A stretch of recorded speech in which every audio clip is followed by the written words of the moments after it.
Let's get peppy. Welcome to PEP number 221. That's PEP or Planet Extra podcast. I am a host of Planet America on ABC Australia, and this is an official podcast of the ABC. So say hi to the Ombudsman for me. On PEP, we cover all the stuff that's too nerdy for TV. If you're listening, you can find us on YouTube at the PEP with Chaz and Dr. Dave channel, and you can also see highlights on the PEP Clips YouTube channel. And we're on Facebook at the Chaz from Planet America channel. You also find timestamps and show notes in our blurbs, and if you leave a comment under our current episode video, we are likely to see it. By the way, Planet America is actually back today. So if you missed it because you don't know we weren't still on holiday, go have a look on iView. Why not?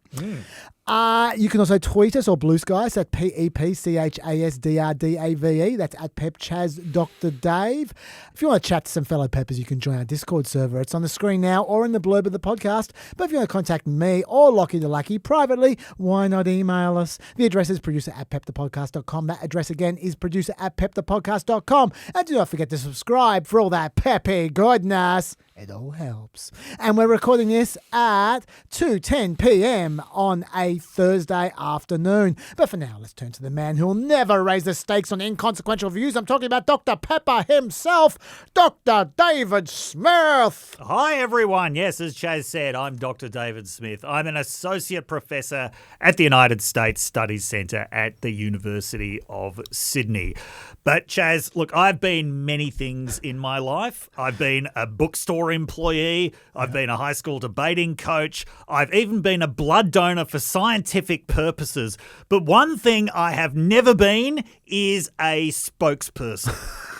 And I want to make sure that everybody knows when I speak on PEP, I am not speaking for either of the institutions that I work for. I am speaking only for myself. Was the first half of that all true about you being a blood donor for scientific purposes? It absolutely is true. I'm very proud to have donated my blood because it had a particular condition at the time that they realised would be useful for testing the reliability of various testing centres across Australia because they knew that there was this particular marker that they should be looking for. So we've learned so much about you. So I donated, I don't know how much it was in terms of millilitres, but it was something like 22 vials. Wow. Yeah, it was quite a long time to get it all out. I wasn't sure how much blood I had left by the end. Yeah, you don't strike me as a guy who's got a lot of vials of blood in you, Dave. That's right. But, I'm doing my bit for science. Oh, good on you. Yes. Good on you. Dave, why don't you've kicked off on such a wonderful note. Why don't you just keep on going with what you're grateful for? Okay, well, this week is an RIP. Musician Dave Kaff died at the age of 79. Now, if you know who he is, it's almost certainly because of This Is Spinal Tap. So I've said before, the funniest movie I've ever seen is Blazing Saddles, but This Is Spinal Tap is a pretty close second. He played the character of Viv Savage, who was the keyboardist of Spinal Tap. Dave Kaff was a prog musician who said he played Viv Savage basically as himself, but a bit dumber. He hardly says anything in the movie, but he has this one line in the credits that is possibly the greatest line in the entire movie. If I were to ask you what your philosophy of life or your creed, what would that be? Have a good time all the time. That's my philosophy, Marty. I can't tell you how many times I have watched that in the last week. So RIP Dave Kaff, I hope you're having a good time wherever you are. Oh, it's nice. My grateful, look, I had a tennis grateful last pod, and this pod, I've got a somewhat less orthodox tennis grateful. Okay. To stay on the theme here. One of the blogs I like to read, this name will mean nothing to most of you, but it definitely means something to Dave, is Greg Mankiew's. Oh, yes. He likes to write about some fairly esoteric stuff. And he pointed his readers to a commencement speech from Roger Federer from a year ago. I don't know why he was reading Roger Federer commencement speeches. I think I saw this mentioned in the Washington Post. Oh, okay. But I didn't read the speech. Yeah, well, I did. Because I've heard Roger Federer interviewed and be like, he never sounded like commencement speech material to me. Wow, that's where you're wrong because I actually watched it because I thought, it's 25 minutes, but I'm kind of on holiday, so I watched the whole lot. Yep. It was great. Okay. Bloody Federer, he's good at everything. Even when he doesn't look like he will be. He's even good at looking like Gargamel. He's good at everything. Lucky, please source Gargamel for me, thank you. Yeah.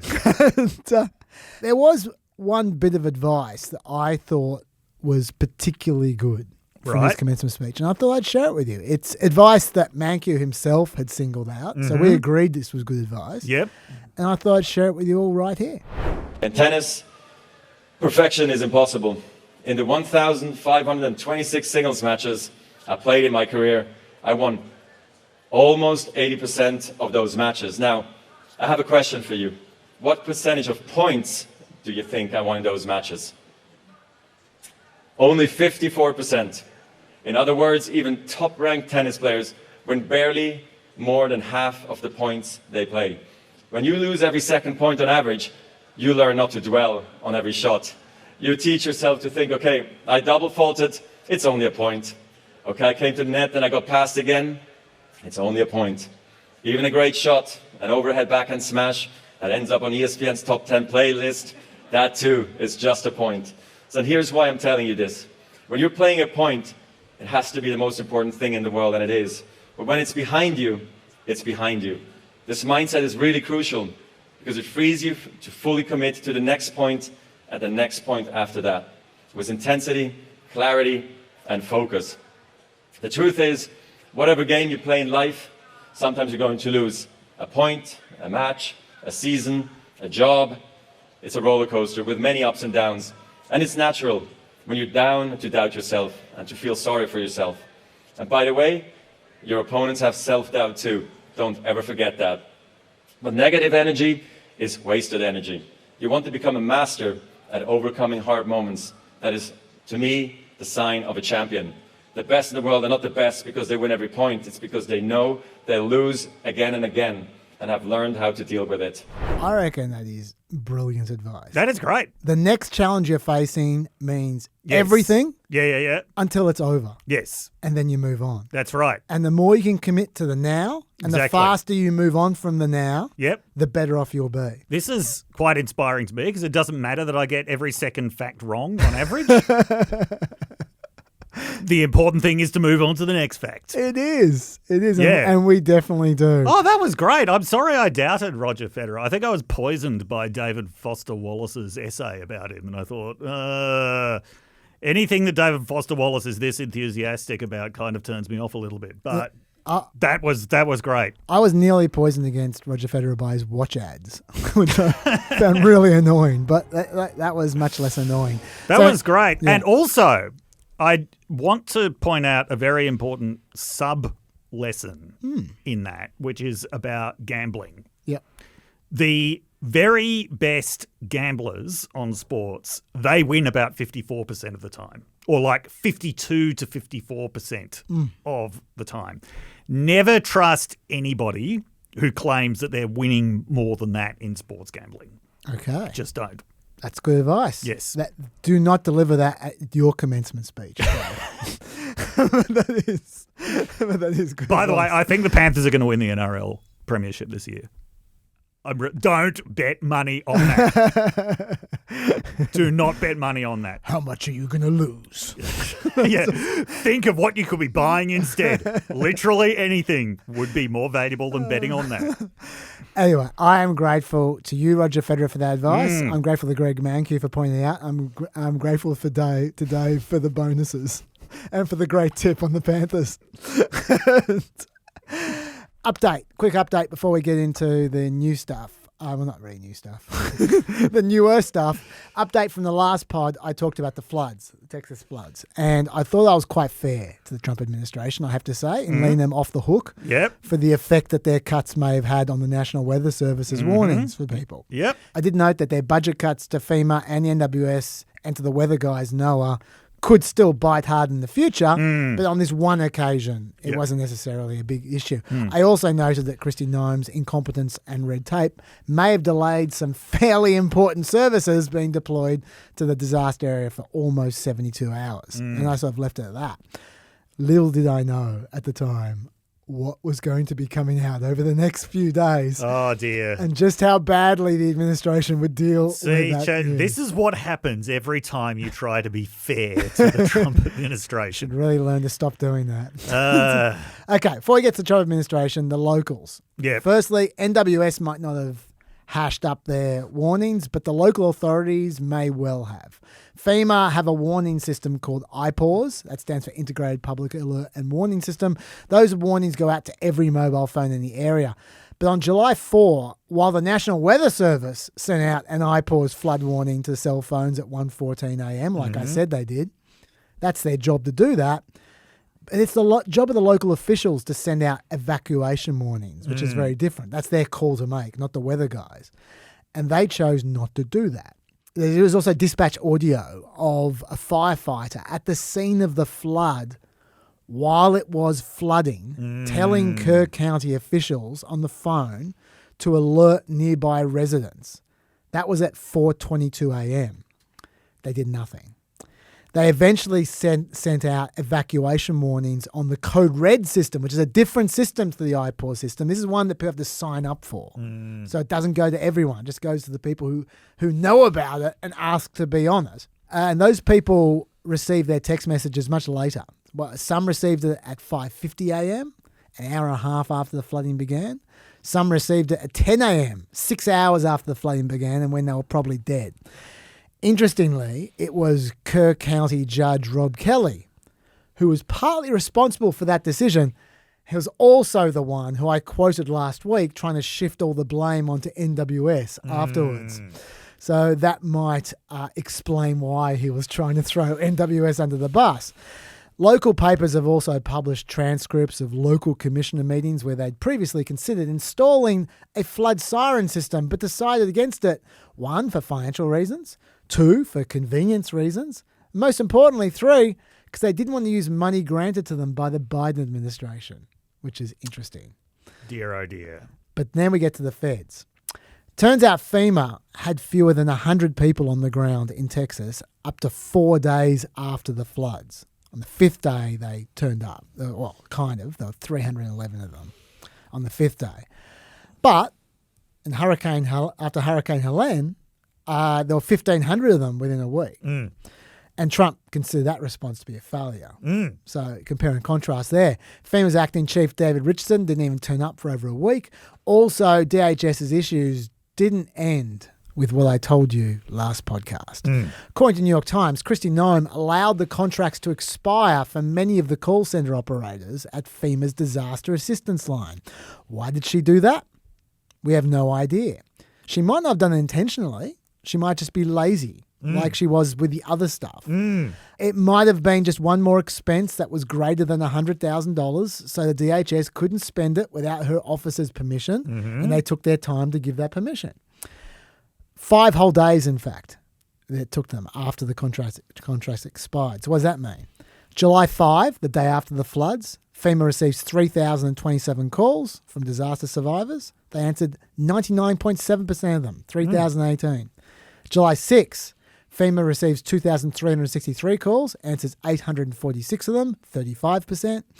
July 7, FEMA receives 16,400 calls, answers 2,600 of them, or 15.9%. The New York Times not only saw the documents with those precise numbers, I rounded them off for you there, but they had it to the call. They also had the angry emails from within FEMA wanting to know what the hell was going on, which is why Kristi Noem's office was eventually alerted, why don't you get those call center operators back? I tell you all that because when Kristi Noem was asked about it, she flat out denied it. The New York Times is reporting that thousands of calls from flood victims to FEMA call centers went unanswered in the middle of this ongoing disaster because you didn't renew contracts to keep call center staff in place until nearly 1 week after the floods. Why did it take so long to extend those contracts? It's just false. Those contracts were in place. Nobody, it didn't take 5 days? No employees were off of work. Every one of them was answering calls. So false reporting, fake news, and it's discouraging. It's discouraging that during this time when we have such a loss of life and so many people's lives have turned upside down, that people are playing politics with this because the response time was immediate. And if you talk to anyone in Texas that was there, that was a part of this operation, they would say the federal government and President Trump immediately responded. Just to be very clear, on July 7th, 15.9% of calls were answered. I mean, does that concern you that only 15% of calls were answered? These were people in a desperate state. FEMA, often the first call that they make, only 15% were answered on July 7th, several days after the floods. These contracts were in place and those people were in those call centers and they were picking up the phone and answering these calls from these individuals. So that report needs to be validified. I'm not certain it's accurate and I'm not sure where it came from. And the individuals who are giving you information out of FEMA, I'd love to have them put their names behind it, because the anonymous attacks to politicize this situation is completely wrong. I'm sorry, I don't believe her at all. No. Like, she's a serial liar for a start, yeah. generally speaking. And she seemed to be more concerned about saying President Trump was there to help them from the beginning. Like, it had nothing to do with President Trump. It's her that dropped the ball, not President Trump. This job is just so far beyond her. I mean, just about any job is quite a long way beyond her. But this one in particular, like, we just see week after week what a completely accident-prone lightweight she is. The fact that she is just routinely embarrassing the Trump administration, though, gets overlooked, because every week there's some far more spectacular embarrassment that happens. But this is just low level, week after week after week. She just shows how utterly unqualified she is for any government work, let alone being the head of a major department. We've got to have cabinet rankings one of these days. Yeah. Dave. Not today, but one of these days. Yeah, look, you make up your own mind. I played that long so that you can decide for yourself. Maybe you do believe her, but I don't. Either way, Trump's message for critics of the disaster response was so much worse. Have a listen to this. Several families we've heard from are obviously upset because they say that those warnings, those alerts didn't go out in time, and they also say that people could have been saved. What do you say to those families? Well, I think everyone did an incredible job under the circumstances. This was, I guess Christie said, a 1 in 500, 1 in 1,000 years. And I just have admiration for the job that everybody did. There was just admiration. The only a bad person would ask a question like that, to be honest with you. I don't know who you are, but only a very evil person would ask a question like that. Only a very evil person would ask what message you have for grieving families who want to know what went wrong. A very evil person. Apart from that being a terrible answer, it was particularly hypocritical given when Trump was out of power. He was a world champion at hectoring the government for their disaster responses, often unfairly. Yeah. And incidentally, they were miles better responses than we just saw, and in Texas as well. But so very evil people apparently ask questions. So there you go. Yes. It was, though, I thought, part of something which I thought was quite telling about this disaster, which was that Trump was nervous about the response. This is, I thought, quite telling. You might recall the story about Trump threatening to remove comedian Rosie O'Donnell's citizenship. Yes. He tweeted out, because of the fact that Rosie O'Donnell is not in the best interests of our great country, I'm giving serious consideration to taking away her citizenship. She's a threat to humanity and should remain in the wonderful country of Ireland if they want her. God bless America. Now, I'm not planning to do that as a story because who cares? He can't do that. Obviously, he can't take away the citizenship of someone who was born in America. There's just no mechanism by which he can do that. Blatantly unconstitutional, even by the current administration standards. I don't care about random stupid things like Trump tweets. What I care about is what he was responding to when he tweeted that. Yes. And I'll tell you what he was responding to. He was responding to Rosie O'Donnell saying this.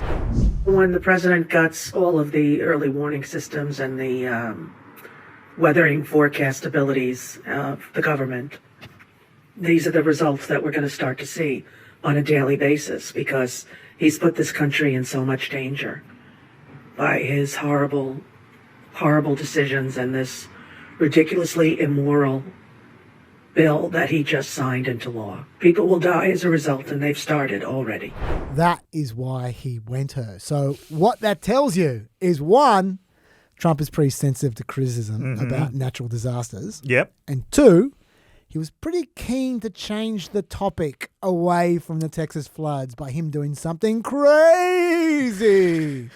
Thing is, everyone kind of saw it and just said, yeah, forget that. And they just kept on talking about the floods until the topic changed to Epstein, which was even worse for him. So that's quite sad for Trump. The good news, though, is that he's so sensitive about this topic. According to the Washington Post, I'll quote them, the White House has backed away from plans to abolish FEMA. And changes in the agency will probably amount to a rebranding that will emphasize state leaders' roles in disaster response.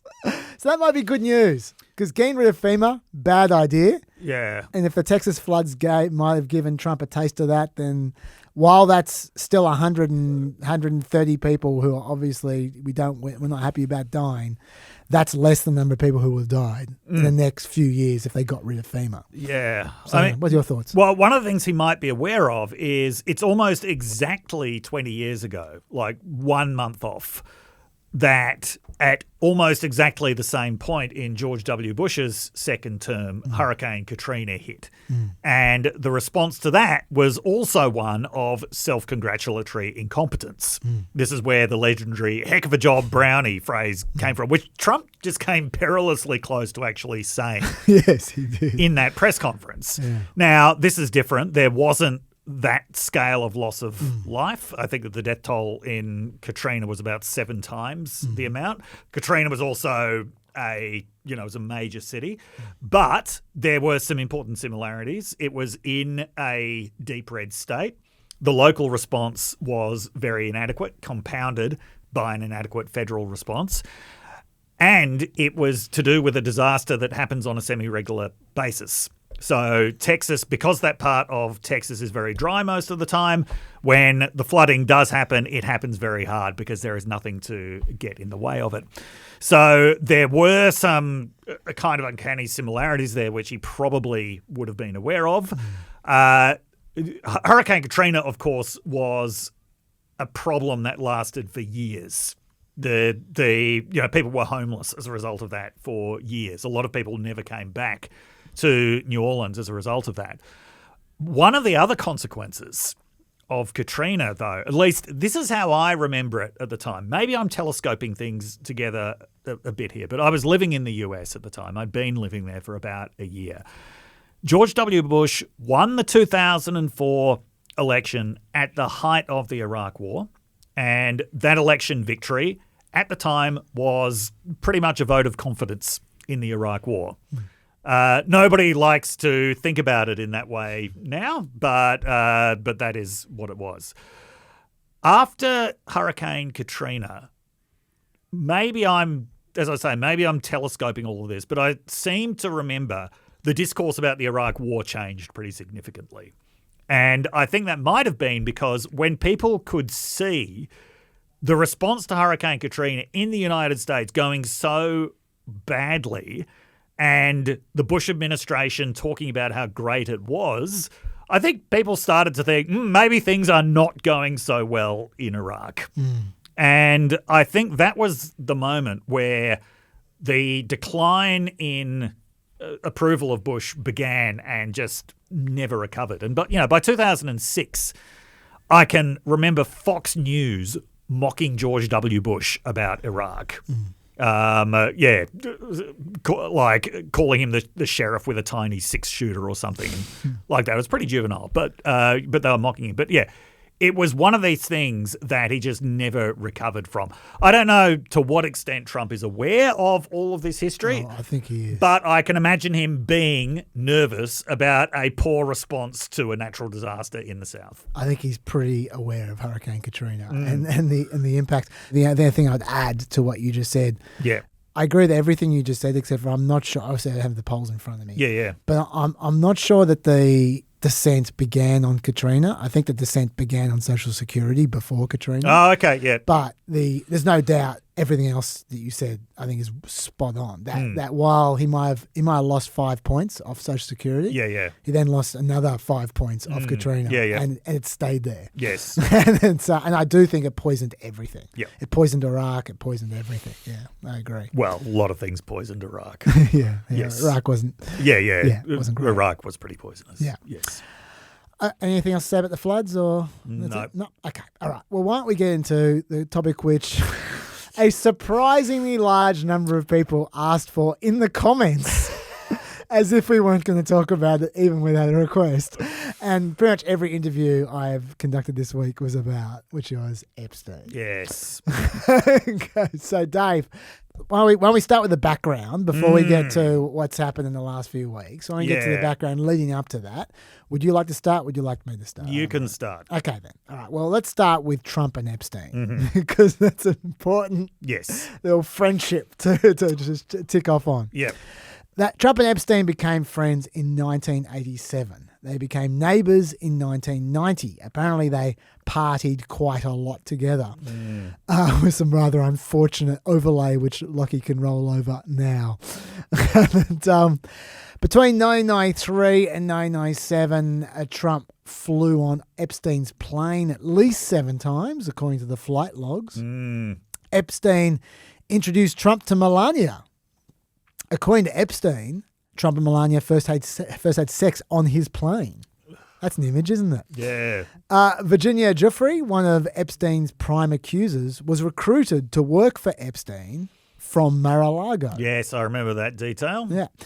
By the time we get to 2002, Trump is delivering interviews involving Jeffrey Epstein. He's telling New York Magazine, "I've known Jeff for 15 years. Terrific guy. He's a lot of fun to be with. It's even said he likes beautiful women as much as I do, and many of them are on the younger side."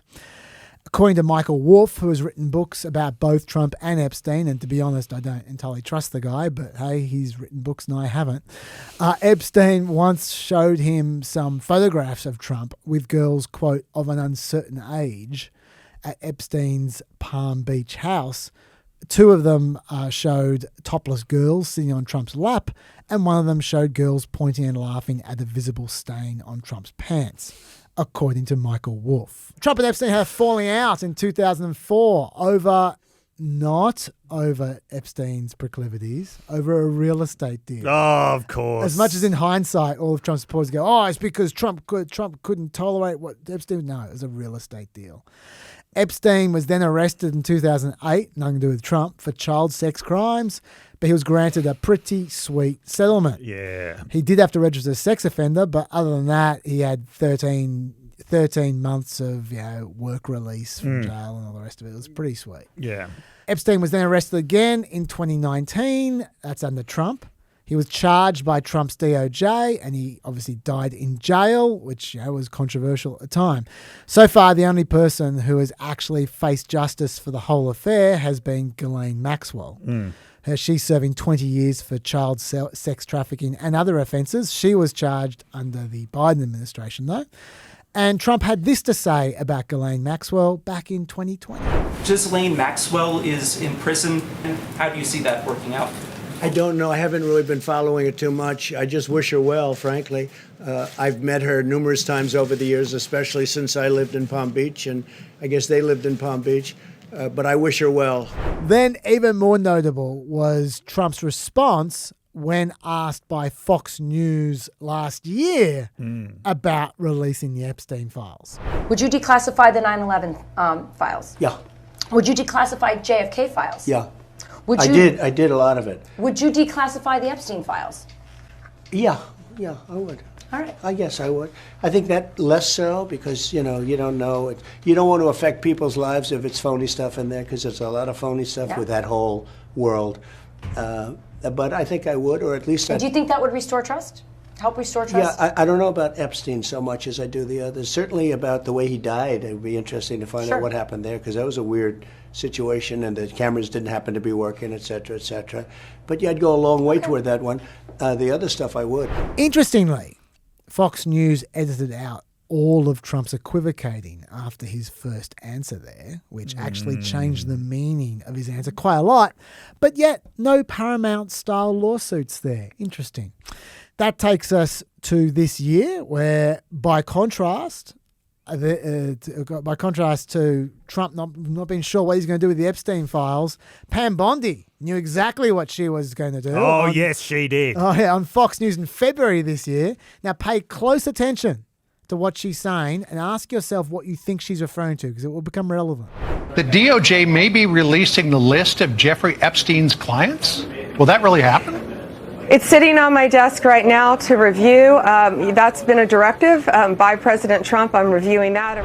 Sounds like to me she's saying the client list is on her desk. We'll come back to that. Then in March, the White House called Twitter's most obsessive MAGA influencers to the White House. They put out the bat signal to receive the Epstein files. As you can see, they're sporting some impressive-looking white folders there labelled the Epstein files Phase 1. I remember this, and I just remember the way that they all emerged from the White House looking like they'd won some kind of Young Achievers Award. Look at them. I know. Like, oh, hold it up for the camera. Hold your award up for the camera. Hold your certificate up. Yeah, isn't Mum proud of you? Yeah, looking like real doofuses. Yeah. That did turn out to be a complete bust. Yes. Yes, it did. Their prize was embarrassment and shame. The files were heavily redacted and mostly stuff that was already public. And this was Pam Bondi straight after that, back in March. Even more certain sounding. This is Pam Bondi. But you know, Sean, I gave them a deadline of Friday at 8 a.m. to get us everything, and a source had told me where the documents were being kept, Southern District of New York, Shah. So we got them all by, hopefully all of them, Friday at 8 a.m., thousands of pages of documents. I have the FBI going through them, and Kash is also, now that we have Kash here, it's a game changer, of course, and Kash is going to, Director Patel, is going to get us a detailed report as to why the FBI withheld all of those documents. Okay, I want to be clear because I think people got frustrated because they were expecting more. You were expecting more, and you didn't find out less than 24 hours before the release. You got a whistleblower that confirmed that there were way more documents that they were supposed to turn over, and then you found out just before that. Well, sure. And you're looking at these documents going, these aren't all the Epstein files. You know, there were flight logs, there were names and victims' names. And we're going, where's the rest of the stuff? And that's what the FBI had turned over to us. And so a source said, whoa, all this evidence is sitting in the Southern District of New York. Yeah. So based on that, I gave them the deadline, Friday at 8, a truckload of evidence arrived. It's now in the possession of the FBI.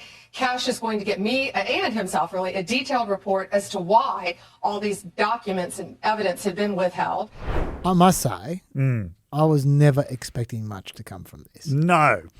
If there was anything all that juicy, I would have expected it would have been leaked out during the first Trump administration. Yes. When all the court cases were happening. Yes. And if not, then certainly now, when the FBI spent the last 6 months supposedly combing through these documents, you expect a leak or two. If there was something juicy, right? Yes. Also, if there was some list of collection of files that Epstein kept for blackmailing purposes, then why didn't he use that blackmail material to get him out of jail in 2019 rather than committing suicide? How about that? Why didn't Ghislaine Maxwell use it when she was charged? Like they're just leaving it there because they're just moral all of a sudden. I don't know. I've always thought this story smacked of wishful thinking from bored keyboard warriors. But what are your thoughts before we get into what actually happened in the last week or two? I agree with you about the basic unlikelihood of the existence of this blackmail list. And when I see Pam Bondi there, right, remember I said Kristi Noem was really out of her depth on a weekly basis, but it never mattered because there's always someone who's way more out of their depth. That's someone who is so far out of her depth, she has no clue which ocean she's in the middle of at the moment. Okay, this is somebody who should never have got anywhere near the role of Attorney General. Now, she's been an Attorney General before. She has. Attorney General of Florida, nonetheless, a state where an Attorney General is always a pretty important position. And you might remember she withdrew Florida from a lawsuit against Trump University because the Trump Foundation gave her election fund a massive $25,000 donation. I do recall. Yes. Okay. So she would be far better suited to an office like, I don't know, New Jersey Gaming Commissioner, Deputy Under Assistant or something like that. Right, that's the kind of role she's suited for. Instead, she's Attorney General of the United States. And so she does a couple of big interviews on Fox News, knowing that she's in front of Trump's most ardent supporters, talking about an issue they really care about. She just tells them what they want to hear. Right? You can see it. And as she gets these prompts from interviewers, she just gets herself further and further in, weaving these stories about how, there's going to be something really, really big coming. That's what Trump does, though. This is exactly what Trump does. She's just following his lead. She has totally learnt the lessons from Trump. Kash Patel and Dan Bongino were doing this as well. But the difference is Trump has based his whole career and his whole life out of getting out of paying the bill when the bill comes due. That doesn't work for anyone else. She should have realized the bill was going to come due and she would not be able to pay it. Having promised that there was all of this material that the FBI withheld from the original release, truckloads of information, according to her, a source that it was held in the Southern District of New York, Shah. What do you think people were expecting? And then the other interview where she actually explicitly said, the client list is on my desk. Yeah. Well, there's no way to vague yourself out of a response that specific. She tried this week. She did try this week, but she said the words client list. Yeah.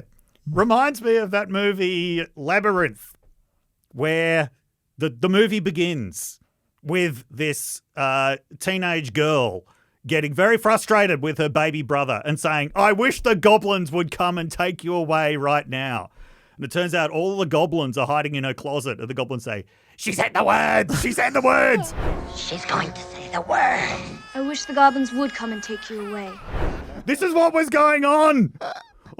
All of the MAGA people, she said the words! She said the words! Client list. And now she has found herself in a hell that is even worse than Labyrinth. Yeah, there's no escaping this labyrinth. There's no friendly ogre to guide her through that labyrinth. No traitorous little gnome to guide her through. She doesn't even get David Bowie at the end of it. She's probably going to get, a firing. Well, actually, maybe not. Maybe not. Maybe not. We'll talk about this. We'll get there. Yeah, but anyway, it's not going to be Dancing with David Bowie. Can I just say, that was an excellent analogy, and I reckon that Lockie's parents will really enjoy that one.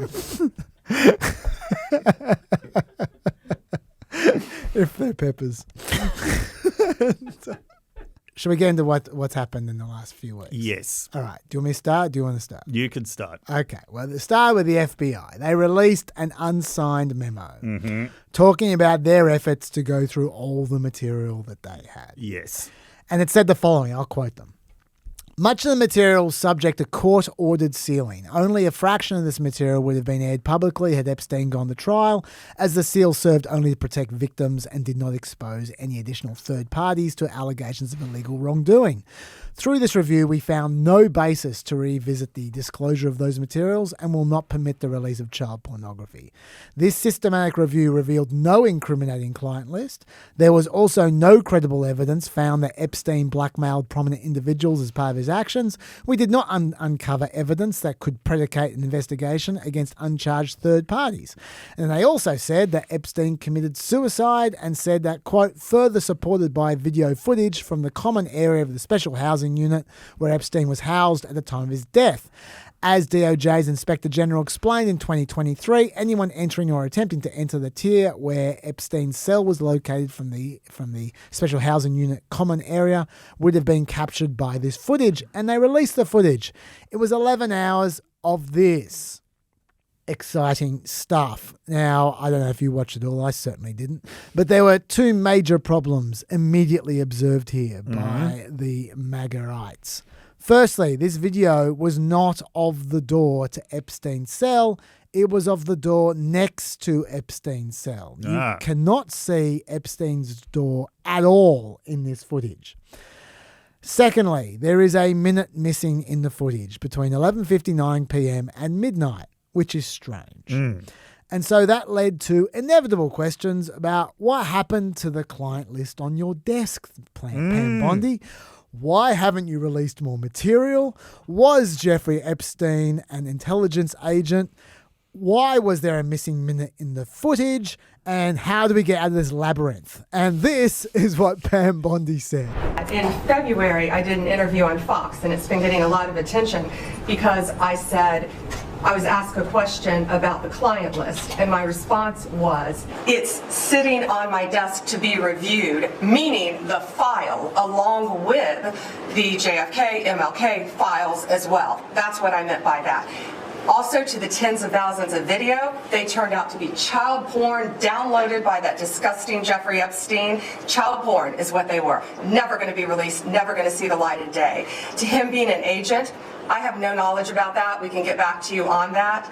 And the minute missing from the video, we released the video showing definitively the video was not conclusive, but the evidence prior to it was showing he committed suicide. And what was on that, there was a minute that was off the counter.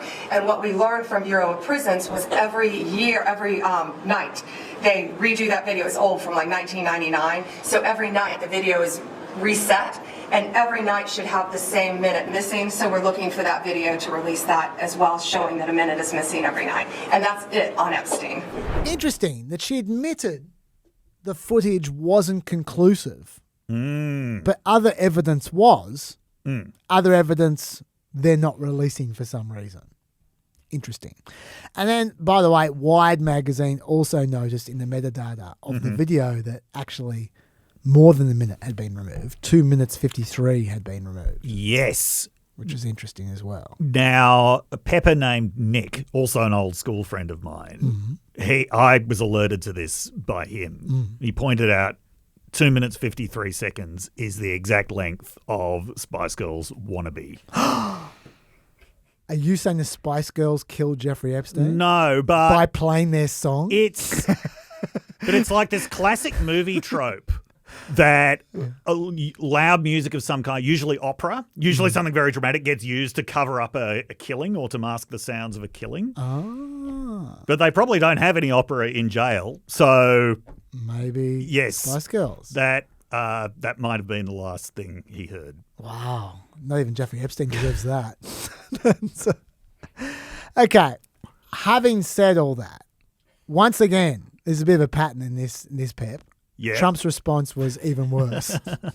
And also, could you say why there was a minute missing from the jailhouse tape on the night of his death? Yeah, sure. Are you still talking about Jeffrey Epstein? This guy's been talked about for years. You're asking, we have Texas, we have this, we have all of the things. And are people still talking about this guy, this creep? That is unbelievable. Do you want to waste the time, and do you feel like answering? I don't mind answering. I mean, I can't believe you're asking a question on Epstein at a time like this, where we're having some of the greatest success and also tragedy with what happened in Texas. It just seems like a desecration, but you go ahead. Sure. I feel like moral outrage doesn't really suit Trump. What are your thoughts? Did you find that convincing? First of all, I think my favourite line of the entire Trump administration so far is we've been having the greatest success and also the greatest tragedy with this Texas thing. No, I did not find that convincing. And it actually sounded very forced when he feigns this surprise, like, what? You're still talking about Epstein? When we released a report today? Trump, despite the presence he has online, he is not actually very online himself. He gets most of his information from cable news. He gets most of his information from people reading him tweets. Yes. Physically reading them to him. Nonetheless, I find it hard to believe that he wouldn't have had some inkling that this really matters to his base, that this really matters a lot to his base. I mean, to go back to where I think the preoccupation with Epstein comes from, it's the descendant of Pizzagate. So Pizzagate was the original theory that preceded QAnon, which was the idea of the cabal of pedophile Democrats in the basement in Washington, D.C. That was the conspiracy theory that led to an attempt to shoot up that pizza restaurant. That was the first instance of a lot of very irresponsible online personalities who probably didn't believe the theory, nonetheless just churning it up as much as they could because they enjoyed the response that was coming. But that seriously tapped into the way that a lot of people saw the world. And that morphed into the full-blown QAnon theory. So this was the guy on 8chan who was posting supposed drops from within the deep state, intelligence drops, which it developed this idea that there was this all-powerful pedophile cabal that was controlling everything within the government, controlling everything even at an international level, but that Trump was there to put an end to it all. And that it was always like arrests were just around the corner. And it developed into far bigger ideas. But basically, this, within a fairly short period of time, had millions of people believing that Bill Clinton and Barack Obama and Hillary Clinton and Joe Biden, they were all just about to be arrested at any moment. The arrests were about to come. Public executions would follow not that long afterwards. And the whole world would finally see what it was that President Trump was really doing. It wasn't just saving the country. It was liberating millions of children from this, from this horrible cabal. Epstein was basically where this theory ultimately ended up. And, Epstein, who was a very real, documented, horrific child predator, this was really, and somebody who was associated with all of these famous people. And not just Trump, not just Robert F. Kennedy, not just Bill Clinton, not just Bill Gates, even Noam Chomsky took flights on Epstein's plane. One of the big mysteries about Epstein, as we were discussing earlier, was like, first of all, how did this guy end up so rich and influential? Now, he was someone without a college degree who became a maths teacher, and then just, as you do in the 70s, went from there to Bear Stearns and apparently started accumulating huge amounts of money and very rich and powerful friends. But why were all these people taking flights with him? Now, to me, this is really just a story about the awesome and horrible power of money to ameliorate anything in American society and to buy basically anything. To me, it doesn't really go much further than that. I think it's a horrible enough story as it is that Epstein was able to buy all of these friends while he was committing these horrific crimes. I don't think it goes to the extent of all of these people were directly involved in all of the crimes as well. But, you can definitely see why people do go to that conclusion, especially when they've got extremely low levels of trust in government. And when their whole view is that government is basically this cabal of purely evil people who are only in it to all protect each other. Now, the fact that Trump was able to be presented as the figurehead of the fight to stop all of this was a major part of the political energy that was propelling him, not just in the 2024 election campaign, but through the wilderness years. This is one of the things that kept the whole Trump movement going, even as Trump briefly became this kind of disgraced marginal figure, was this belief that a lot of people had that, no, this is all part of some plan to ultimately come back and overthrow evil. Trump must have been aware of the significance of all of this to his base, because back in 2020, the Trump campaign would, for a while, try to disassociate Trump from QAnon. They would try to take QAnon paraphernalia away from people at rallies. By 2024, Trump was completely embracing it. Right? He was using QAnon catchphrases. QAnon was just a very visible part of his movement. He had embraced it.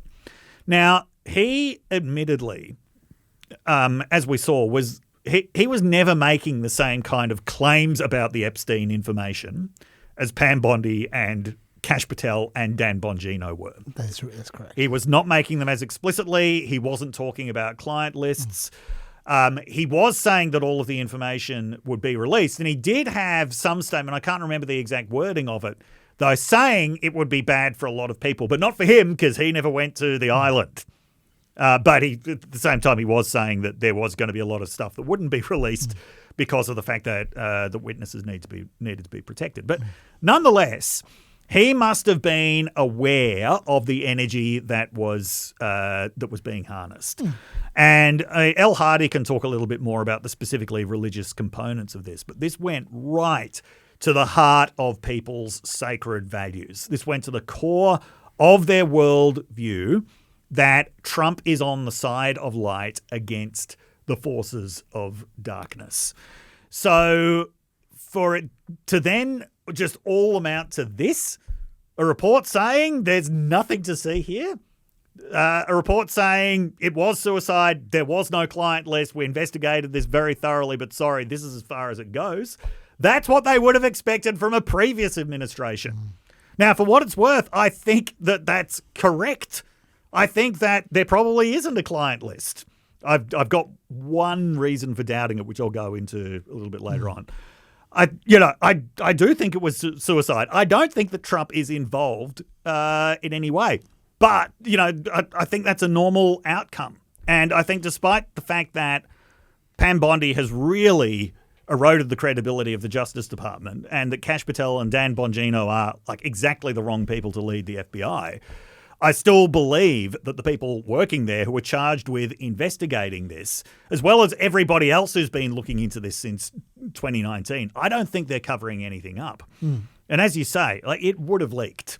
It would have, for sure. It would have leaked. Especially now, you Yes. can't tell me there isn't one person in the FBI who's been across these files. And there must have been thousands of people across these files because there's so many of them. Yeah. Not one person who is like a Trumpist who would go, let's get this out. Yeah. Of course they would Yeah. if there was a reason for them to. But it's easy for me to say all this because I was never emotionally invested in this. Yeah. When that news first came out, that there's nothing to see, I thought, okay, that's the end of that. No, I wasn't anticipating how big this would become. But think about it from the point of view of people who were totally invested in this. People for whom politics boils down to light versus darkness. And this is the darkest thing possible. This is the one solid thing that they had. What seemed to be. This was the opening to the whole tunnel. This was where it would all be revealed. And then it just comes out with nothing to see here. This is probably not a great addition to our conversation, but, I'll put it out there anyway. Yes. Because it's occurred to me. Okay. These people don't have much imagination. When they're thinking about darkness, it's always pedophilia. They think every pervert out there is a pedo. There are a lot of other forms of perversion out there. There are. There really are. These guys just aren't trying. They think every single elite devil worshipping person is all into messing around with kids. And you just go, look, let me take you on a tour of the internet. I can show you there's a lot of other sick shit out there other than pedo stuff. But they don't think anyone's into anything else. They're just so ignorant. Anyway. There's been a lot. Let's move on. There's been a lot written about the fact that the focus on figures like Epstein, these very notorious, very awful, high-profile child sexual predators, who prey on children that, they don't know. That this is you can see why people are so focused on this, but at the same time, there's this often refusal to confront the real problem around child abuse in society, which is most of it happens in families. Yeah, domestic. Yeah, and in institutions. It happens in places where you expect trust to be highest. And that the focus on the sort of monstrous criminal, high-profile child sex offender, it perhaps creates the wrong impression about what this problem actually is. I should say, though, that I agree with everything you've just said, and it's all very important. But the key to me on that Trump grab we just played before was none of that. But that given that context, though, that background, that Trump would then not only not give them what they want, but essentially insult them for wanting it. And he's been insulting them ever since. He certainly has. Oh, we'll get to all of that. The insults get worse every day. Yeah. But just, like him just wondering why people are talking about it, like, what's wrong with you? Yeah. This is a guy who's still trying to make something out of the 2020 election. This is a guy who right now, his administration is literally investigating what the CIA did in 2016. And so what that's saying to all his supporters who are so sold on this Epstein stuff is this guy who is meant to be representing the people, the ultimate populist who's representing the people, he does not care about what you care about. That's or right. What you think. What he cares about is himself. Yes. He cares about 2020 because that involved him. Yes. He cares about 2016 because that involved him. Yes. And he didn't give a toss about anything that doesn't involve him. This would have been the first time, I think, that many of his supporters would have gone, hang on, those criticisms people say of him, in this case, they're right. Yes. Look at him. Look what he's doing. Especially given he's saying, how dare you talk about this topic? We got other things to talk about. Do you know what he wanted to talk about in that press conference? So that cabinet meeting? He wanted to talk about whether he should gold leaf the moldings in the meeting room. Have a look at this. And the only question is, do you gold leaf it? Because you can't paint it. If you paint it, it won't look good because they've never found a paint that looks like gold. You see that in the Oval Office. They've tried for years and years. Somebody could become very wealthy, but they've never found a paint that looks like gold. So painting it is easy, but it won't look right. And the question is whether or not we should gold leaf it. Linda, do you have an opinion? I gold leaf it. You like it the way? No, I gold leaf it. You'd gold leaf it?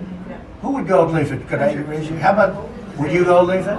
Is he still going on about how they have never found a paint that looks like gold? Yes, he is. He asked for a show of hands about gold leafing the moldings. And yes, he's sick of people going about Epstein, but he's not sick of going on about whether gold paint looks real, which is the oldie topic he goes to every time. I like to ask a different trivia question every week. If Trump was asking the trivia questions, it would be the same trivia question every week. Yeah. True or false? They have found a paint that looks like gold. False! But also, how out of touch is that? Once again, what I was saying before about them going, he's not a real populist. That's what he wants to talk about, gold leafing. Yes. It's like a cliche. So you can understand why that was what made them flip out. The report they weren't happy with. The FBI report they weren't happy with. But when that came, it really went up a level. Yes. And I've got some quite funny reactions. Yeah. Like, for instance, we got the Alex Jones. So I'm going to go throw up, actually. And this only happens every few years when something really, really bad happens or something. And then I'm physically going to puke probably right now. My mouth is watering right now. Because I have integrity. And, I just really need the Trump administration to succeed and to save this country. They're doing so much good. And then for them to do something like this, it tears my guts out. Then you got Laura Loomer, who she's never like Pam Bondi much, and she tweeted out, "I hope Trump realizes what an effing liar Pam Blondie is. She's useless, covering for pedophiles and never arresting criminals." She after that she christened her Scam Blondie. Wow. It's been developing. Then you got Roseanne, who tweeted out, "Mr. President, Yes, we still care about Epstein. Is there a time to not care about child sex trafficking? Read the damn room. Then you got... Sorry? By the way, Roseanne, if you remember, she was saying... This before the world knew quite how nuts she was. Yes. Before everyone saw that clip of her teaching her budgerigar to say Bush did 9/11. Yes. One of the ways that she announced herself to the world as a QAnonist was tweeting out, people just don't appreciate how many children Trump has saved. And she was like, because she was tweeting requests to meet Q. Yeah. Wow. So she's been like really hardcore into this for quite a long time. And I think that was only a few months into the Trump administration. That was before the rebooted version of Roseanne that didn't last very long for reasons we don't need to go into here. Yeah. So Roseanne. Yeah, Roseanne. Is saying, how can you? When's not a good time to care about child sex trafficking? Marjorie Taylor Greene referring to Ghislaine Maxwell. What about her little black book? The 97-page book contains the names and contact details of almost 2,000 people, including world leaders, celebrities, and businessmen. No one believes there's not a client list, she says, and that she's attached an article about the black book from the court case. Then there was a conservative conference which Steve Bannon was emceeing, and he started asking people about this there, and this is what they said. Do you believe that DOJ and FBI right now, with the guys who we're all close to, Pam Bondi, Dan Bongino, Kash Patel, do you think they have any credibility left to pursue this? No, and I'll tell you exactly why, Steve, because in 2016, we trusted the plan with Trump. But now Trump has become the deep state. The exact thing we voted him in. Why do you say he's become the deep state? What is more deep state than covering up for pedophiles? Then you got Elon Musk. What's the time? Oh, look, it's no one has been arrested o'clock again. Nice one, Elon. Anyway, so that's it. I mean, look, I could go on forever. There have been so many, but I just want to give you a taste of it all. Do you want to say anything about the instant reaction from his supporters? Like you already kind of have. Like, we're kind of coming off that a bit. One group of people we haven't talked about yet is the Democrats. Because they got into it as well. Yes. Eric Swalwell, why is Trump hiding the Epstein files from you? Any of you clowns who went to the White House earlier this year to play a part in Trump's circus want to wager a guess? And then he followed up with, no one who has walked the earth is more litigious than Donald Trump. If Trump is not in the files, he would have already sued Elon Musk for saying he is in the files. The absence of Trump's legal actions speaks volumes. Then you got Hakeem Jeffries, who said this.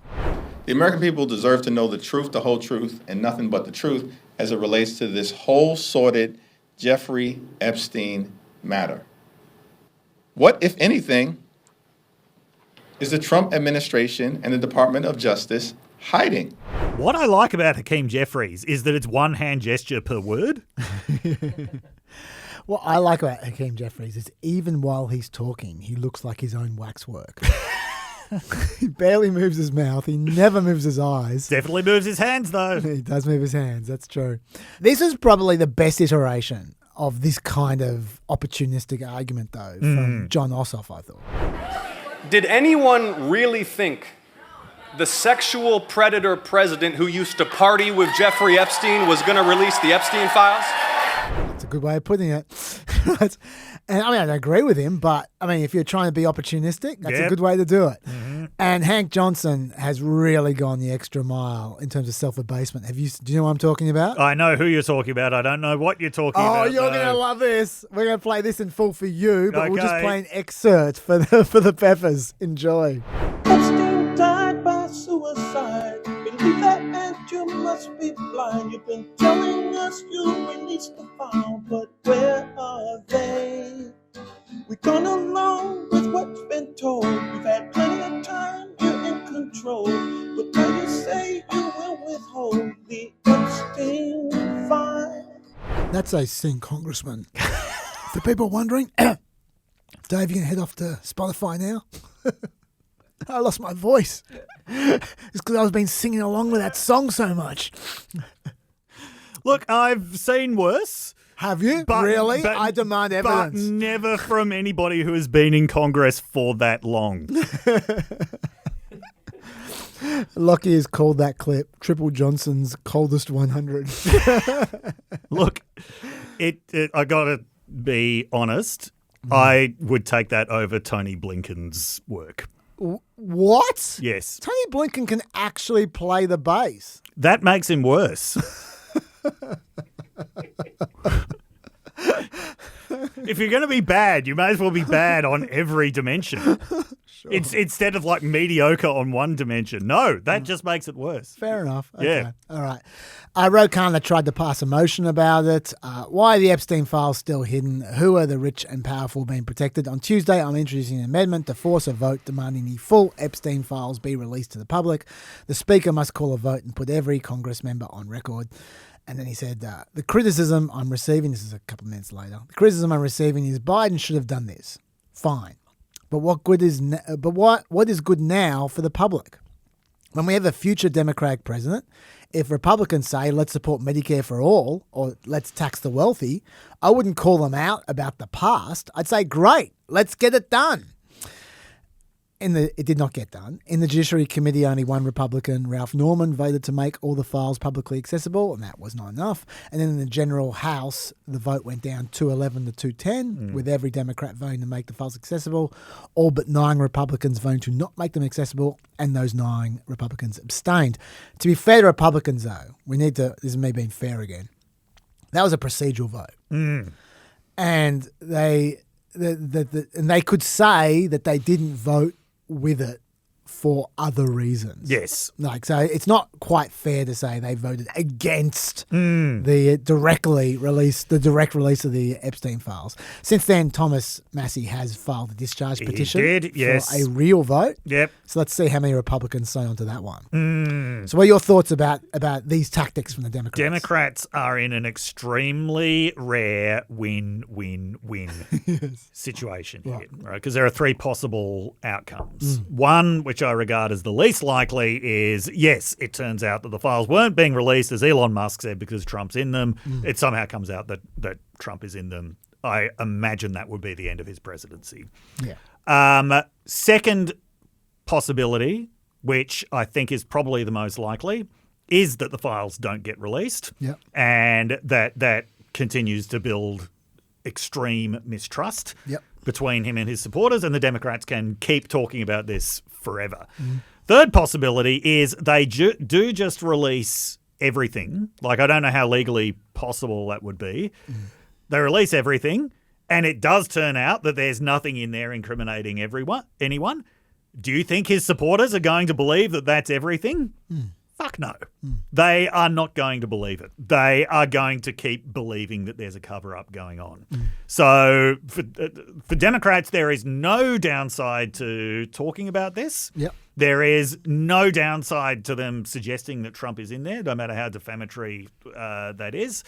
They're going to keep talking about it as long as possible, because this does seem to be the issue where there has been the most severe breach between Trump and his base. You look at everything else that has happened that you might regard as a breach, given how many people voted for Trump believing that he, as a good businessman, was going to lower prices. We'll get to that, but the prices are definitely not going down, and everyone can see that there's a strong likelihood that they'll go up. His base forgave him for that. His base thought that he wouldn't get involved in any more wars. He is bombing Iran and he's increasing military funding to Ukraine. They can forgive him for that. These are policy issues where ultimately they'll defer to his judgment. They might not be happy with what's going on, but they'll think, there's a plan here that is going to be fulfilled. With this stuff, they've thought, as that young man said, and I don't know how old he was in 2016. I suspect about 8. But he said, we trusted the plan in 2016 when I was an 8-year-old right-winger. But this is where they expected the plan to be fulfilled. They were disappointed in 2020 when they were expecting Biden to be arrested just before the inauguration, right? They've been disappointed so many times before. This was just the final slap in the face. This isn't a policy issue. This is about the whole way that they see the world and that they see Trump's place in it. Part of the problem with Trump becoming such a Christ figure is the concept of the Antichrist. Because in the concept of the Antichrist, that is, this is someone who a lot of people believe is Christ, but turns out to be an agent of Satan instead. The downside to Trump getting into the eschatological worldview, that is the prophetic worldview of so many people who believe in this light and dark struggle, is that can actually be turned on its head surprisingly quickly if people suddenly realize, oh, holy shit, the deceiver has been among us the whole time. I'm not saying that this is where everybody is going now, but there are going to be a few people who are reevaluating what side is Trump actually on in all of this. My take with the Democrats is that, I mean, look, from a raw political perspective, I think I can't deny anything you've said. I agree. Yeah. It's obviously the right call. I agree. There's no losing in this situation. No. From a raw politics perspective. Yes. Throw the spotlight on Trump. Yeah. Ask what he's hiding. Easiest thing in the world to do. Yeah. Especially when you know Trump's got this 30-year history with Epstein that no one's going to get past. Like people who care about this stuff. Yes. They're just going to keep on thinking about that history. In the short term, it's got to be the most effective card to play. But I'll say two things. The first of which is that while this is not going to be a negative, it's going to diminish the positive. By Democrats jumping in there, it's a great way to convince Republicans to start what about in Democrats about what Biden did about Epstein. Right, yep. And that then turns into an issue of partisan finger pointing of what about you, what about you, what about you, what about you, which takes a bit of the edge off it for Trump. Like while it's just hot accusations of Trump, then that's more damaging to Trump, I think, than when it just becomes typical partisan finger pointing. And like I think as soon as the Democrats jump in, it becomes a bit more like that. That's one thing. Not that's a negative, and they can still get some hits off in the meantime. Yes. So I'm not saying that would suggest not. What I would say is this: I personally, and this is from a non-political point of view, okay? Yeah. They're politicians. Their job is to worry about politics. So this is not a criticism. Yes. But from my perspective, I don't like it in the long term. And the reason I don't like it in the long term is because I feel like this just, like Eric Swalwell, when he's jumping in there, throwing some punches, it feels to me like it makes a cynical and stupid political culture more cynical and stupid. That's what it feels like to me. Yes. And I think that cynicism and stupidity in the long term is Trump's friend, generally speaking. Yeah. That cynicism and that stupidity is eroding institutions. It's undermining democracy. It's feeding conspiracy theories. Even if it kills this one, it's feeding another one. Yes. And so I'd say in as far as the long term goes, I would prefer for the Democrats who care about this stuff to attack the conspiracy theory rather than to feed the conspiracy theory. Yeah. I would prefer them to play it straight a bit and say, I'm not saying they should just stay out of it. I'm saying just say, look, see, this guy here has been taking you for a ride. He doesn't deserve your support. He doesn't care. Yes. He's showing you his real face now. He's been exploiting you. Yes. So I'm not saying you leave Trump alone. You go him, but you go him honestly for what he's actually done. Yep. Rather than saying, what's going on with him? Hey, what's he got to hide? That's what I'm suggesting. Now, what he's got to hide is so much easier and probably so much more rewarding. Yes. But I feel like America would be better off in the long run if they just were honest. I would say. I'm not saying it would work. Yeah. But what I am saying is that the very few people who would respond to that, and I admit it would be very few, would be better citizens as a result. Whereas the people who respond to the Democrats' current tactic will become worse citizens as a result. That's all I'm saying. Yeah. So that's my take, and I know people in the comments are going to go, "Oh, typical Chaz," but just I'm just thinking out from the long term, from a non-political point of view. Yep. So, do you got any thoughts about that? Not about that. No, But it's there's fine. plenty more about about this. this Okay. issue. Yes. Well, let's move on to the next topic, which is Patel and Bongino. Oh, dear. Because we've talked a bit about Bondi, but we haven't talked about them. Yeah. They got a big role to play in this. Yes. So, do you want to start on them? Yes. Yeah, go for it. So, compared to Bongino, Pam Bondi looks like Employee of the Month. And Kristi Noem looks like Employee of the Year. Yes. Yeah. Bongino, I mean, there is someone who should never have been allowed near any form of employment apart from being a podcaster. Probably. Yes. Yeah. And it's an important point you make that for people who don't know that he was a podcaster beforehand. Yes. There is a big difference between him and Patel. Yes. In that Patel, without Trump, is a nobody. Yes. Like Trump is responsible for his entire career. Yeah. 4 years ago, he was just like a bureaucrat. Yes. Yep. And then Trump has turned him into the FBI chief. Yes. Whereas Bongino, Yeah.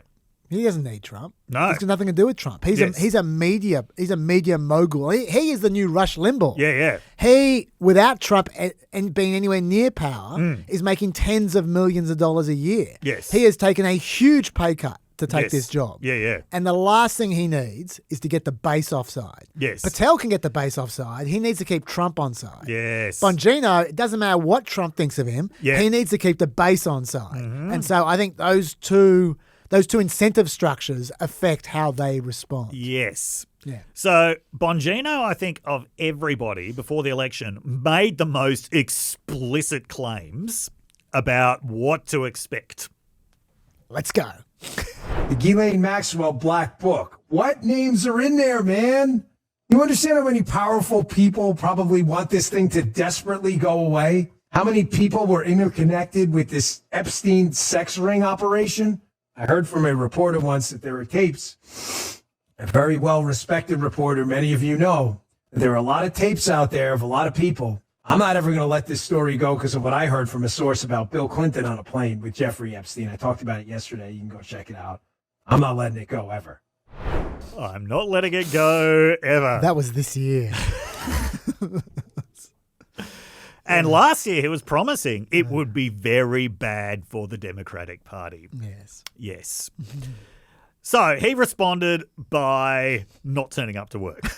After a shouting match. After a shouting match Yes. with Pam Bondi. Now, That's right. I mean, this does raise the question of, did Bondi, Bongino, Patel, did they sincerely believe that there was going to be this incriminating client list? Like, were they that into, as you said, the wish fulfillment of the whole thing? And one of the reasons why I really don't believe that there's a client list is because it's such a wish fulfilling thing. It is the sort of idea of the great referee.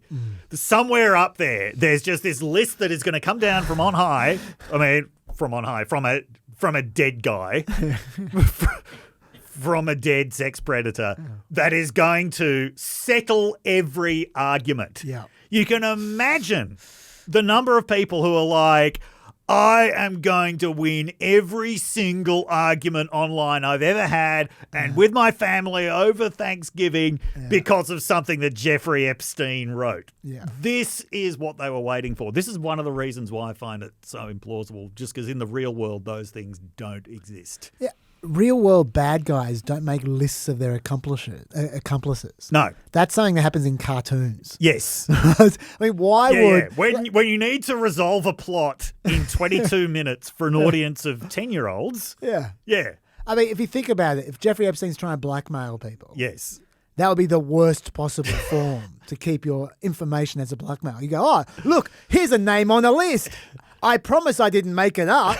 You go, dude, like... Yeah, maybe you got tapes. Maybe you've got a collection of files and photos, but a list with names is of no value whatsoever for blackmail. Anyway, go on. Yeah. Yeah. So Bongino is not handling this very well. No, he's not. He's not. Just on that shouting match, I just say a little bit more. Laura Loomer was the one who broke that story. The reason I tell you that is because this is going somewhere I think will be amusing. Which is Laura Loomer tweets out, "Scoop, Kash Patel and Dan Bongino are livid with Pam Bondi over her DOJ memo and the lack of transparency from her office regarding the Jeffrey Epstein files. Source tells me Dan Bongino is taking a day off today from his job as Deputy Director of the FBI, and there's now speculation on whether or not he will return to his job at the FBI over his disgust with Blondie's lack of transparency and handling the Epstein files. Pam Bondi has brought total embarrassment to President Trump. JD Vance, Dan Bongino and Kash Patel. She has also lied to the American people. I'm told Kash and Bongino are furious with Blondie and the blowback she's caused them with her lack of transparency. And then we heard from the Daily Wire, a source close to Dan Bongino said it's either him or Pam Bondi that he won't stay at the FBI if she stays at DOJ. And then we heard a little bit more about this meeting after that. So as I told, it was a shouting match where Bongino accused Bondi of misleading the public, while Bondi accused Bongino of throwing her under the bus and planting negative stories about her in the press. Now, what I find funny is that all the leaks breaking this story come from prominent people on the online right. Yes. Which suggests to me that Bondi was absolutely spot on when she said Bongino had been leaking about her. I think Bongino may be her source. I think so. And I mean, looking down the game tree a bit here, I don't think that Bondi is going to get fired. No, I don't think so either. Because I think that Trump knows that there's nothing in those files. So why would he fire her? Well, then he has to get another attorney general who is going to face exactly the same problems as she does. Totally. Let her become the hate figure. Yes. Let her take the flak for him. So when Bongino's threatening like it's her or me, I think he wants out. His best move at this point is just to leave in disgust, go back to his highly profitable podcasting job. Totally. And talk to the base about how Pam Bondi is the deep state now. Not only do I think he wants out, I think he's going to have out. But Trump never sacks people straight away. No. I'll put it right down now. Here's my prediction: in 2 months' time, Dan Bongino will be gone. Okay. They'll give him. It'll be like Mike Waltz all over again. They'll give him a few months, and then he'll go for some other reason. Yeah. But he never liked this job. I'm playing too many clips today, so I won't play the clip. But he was on Fox News about a month ago saying he didn't even like this job. And it's putting strain on his family. Yeah. It's costing him tens of millions of dollars. He has a great wicket in his real life. Every second he spends there is potentially endangering that future career. Yeah.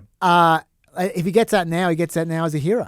For being the guy who wouldn't put up with the Epstein shit. Yep. So I absolutely think he's going to go. I think there's no doubt about that. Yeah. By contrast, though, while he is doing all this shit, Kash Patel is tweeting out, the conspiracy theories just aren't true. Never have been. It's an honor to serve the President of the United States, and I'll continue to do so for as long as he calls on me. Once again, different incentive structures. Yes. Because let's be clear, a couple of years ago, he sounded just like Dan Bongino. Totally. I got that clip as well. Yeah.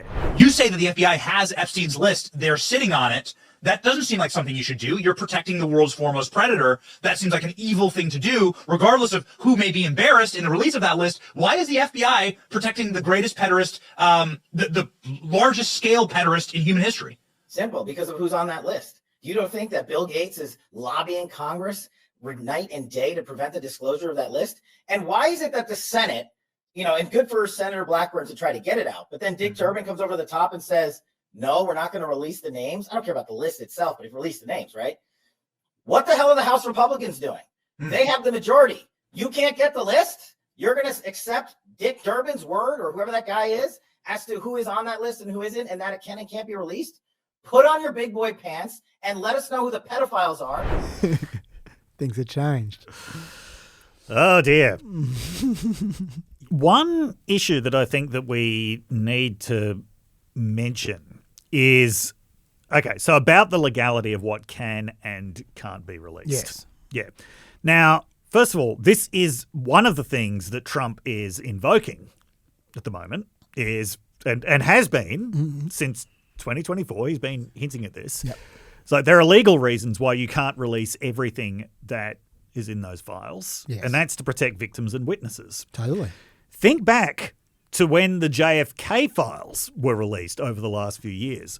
One of the final issues that was preventing release of the JFK files, according to a memo that was released by the National Archives in 2022, was literally to protect a still living witness to organised crime activities more than 60 years ago. Yeah. Right? So there's still a possibility that if this name gets published, that this person is at risk from the organised crime figures that they were incriminating 60 years ago. Now, they're almost certainly dead, but but that's how seriously they take this problem. This is all stuff that happened far more recently than that. And there's also just the very real issue that if you release literally everything with no redactions, you'd be hurting and re-traumatizing a whole lot of people for absolutely no benefit to them whatsoever. Absolutely. And also, in this case, a number of the victims are also predators. Yes. Yeah. There's a really blurry line between victim and Totally. predator. Totally. Now, so Trump is actually right in his own muddled way, to have been saying that. The problem is this is someone who just breaks and ignores the law so regularly when it suits him. Yeah. Are any of his supporters seriously going to believe that legally he can't release that information? That, his lawyers tell him that he can't, so he can't? No, they are not going to believe that. Well, the bottom line is he can. Yeah. I mean, like, they're right if they think that. He can. I mean, he absolutely shouldn't. Yeah. But he can. absolutely can. Yeah. But he uses the language of can't. Yeah. Yeah. So that's, and this could be another thing where, for completely legitimate reasons, there is material that is never released, but it will just continue forever to be the same speculation as there was about the JFK files that, this is where the real information actually is. Okay, well, let's talk about Trump now. Yes. Because he's really balls this up. He really has. To me, it's like he's conducting an experiment to see how much he can abuse his base and still hold on to them. Yeah. Obviously, we played his first terrible reaction. Yes. Censorship, not normally supposed to be his brand, but No. he went out there and tried it. Yep. And then it got so much worse when he put out an all-time terrible tweet, which I think we should go through bit by bit. Okay, yes. It's worth it. Yeah. I normally I read these really long tweets. Yes. And I do it because I want you to have the actuality. Because a lot of people actually ask me that. Like they go, why do you bore us with these long Trump tweets? This is like to me, it's like, remember during the election last year, people were going, why don't people ever report what he's really like? Yes. Like what was the word? It was they're sane-washing him. Yes. They're sane-washing him. Well, the reason I read out the whole tweet is to not sane-wash. Yes. But in this case, let's break it down so it's easy to digest. This is literally, by the way, this post I'm about to read you is the first time ever that Trump has been ratioed on Truth Social. Oh, really? Literally the first time ever. Wow. And for those who don't know, ratioing is when you get more comments than likes. It means you failed. Yes. Right, okay. So he was ratioed by his own supporters. Wow. On a network where there's only like 10,000 people. Yeah. Wow. And they're all Trump supporters. Yeah. Okay. All right. So start off with what's going on with my boys and in some cases, gals. Okay. So bang, pause right away. He's clearly referring to Laura Loomer there when he says gals. Yeah. Right? But he's trying to not get her offside by naming her, which immediately tells me he's freaking out about the response he's getting. Yes. And he's scared of putting anyone off. Next. They're all going after Attorney General Pam Bondi, who is doing a fantastic job. We're on one team, MAGA, and I don't like what's happening. So I'm stopping there as well. Jump in, by the way, anytime. So now he's playing the loyalty card to defend Pam Bondi, which if you're loyal to me, you will support Pam Bondi. In MAGA, loyalty to Trump is the one and only rule. Yes. You must be loyal to Trump, and he knows that. So he's playing his top card right there to protect her, which is why I think he'll never sack her. Yeah. Because he wouldn't be playing that card for anyone else unless he wanted to protect them. Also note, he only mentioned Pam Bondi there. Yes. He's not trying to protect Kash Patel. No. He's not trying to protect Bongino. No. Only Pam Bondi. Next. We have a perfect administration, the talk of the world, and selfish. Look, he's right about that. It is the talk of the world. It is. Yes. And selfish people are trying to hurt it. Once again, suggesting that anyone who follows the Epstein thing is being personally disloyal to Trump. Playing that card. All over a guy who never dies, Jeffrey Epstein. For years, it's Epstein, over and over again. I can't believe that. Yeah. Recall that the centerpiece of the conspiracy is that Epstein was murdered. Yes. And Trump is joking about his inability to die. This is like Christians joking about the crucifixion. What is he doing? Like, he's showing so much tone deafness there to his supporters. Yeah. I reckon they would have hated that. Yes. Why are we giving publicity to files written by Obama, crooked Hillary, Comey, Brennan, and the losers and criminals of the Biden administration who conned the world with the Russia hoax, 51 intelligence agents, the laptop from hell, and more? They created the Epstein files just like they created the fake Hillary Clinton, Christopher Steele dossier that they used on me, and now my so-called friends are playing right into their hands. Okay. Go. This is audacious even by Trump standards. It really is. This is like, exactly how far can I gaslight my own supporters here? Yes. I wrote down exactly the same word, gaslighting. Yeah. They were there. They remember how this started. Yes. It didn't start with Obama. It did not start with Obama. James Comey wasn't saying, Epstein is our number one priority here. No, this crooked Hillary wasn't going on about Epstein all the time. Yeah. He was arrested under the Trump administration. Biden wasn't auto-penning anything about Epstein. He just listed, let me list those people again. Brennan, Hillary Clinton, Comey, Obama, the Biden administration. They're all from different administrations. He's mixing up like people over a 10-year period who had nothing to do with each other. Look, on almost any other issue, that would work, but not on this. Not on something that people have been so deeply involved in and so invested in for so long. Yeah, of course. And to the people who came up with it. Yes. Yes. You're saying to them, no, what you remember you doing was actually done by Brennan. That's right. And Comey. Yeah. I mean, this has been the centerpiece of their movement. The Yes. Trump movement, his own movement. Yes, yeah. From the very beginning. Yeah. And the left have been abusing them for this. Yeah. For years. Yeah. But no, it was the left who were bluffing the whole time. This is, I mean, and it's got like the worst kind of real estate scam elements to it. What? No, you didn't buy that luxury apartment. You bought that porta potty. Yes, it does. Yeah, like that. This is the kind of, just, no, you didn't. No, you didn't. No, I didn't. Yeah. Can't prove anything. Which, the thing is, he gets away with this so often. This is Bart Simpson. Yeah, he gets away with it so often. Like, I think he's genuinely shocked that he's not getting away with it this time. Yeah. And so he's digging that hole deeper and deeper. Keep going. Oh, I will. So I want to make one more point before I do keep going, but you're right.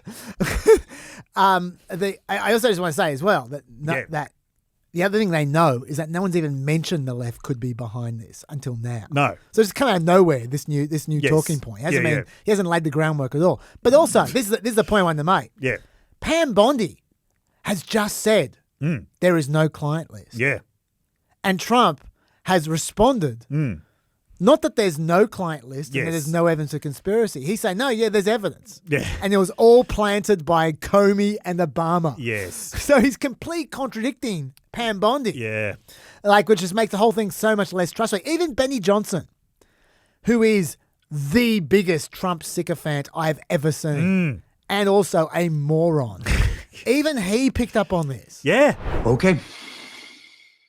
So President Trump has acknowledged that the Epstein files exist here. President Trump has acknowledged that the files were written and that there is something there. He says that they were written, however, by his enemies and therefore will not be released. Whoa, what?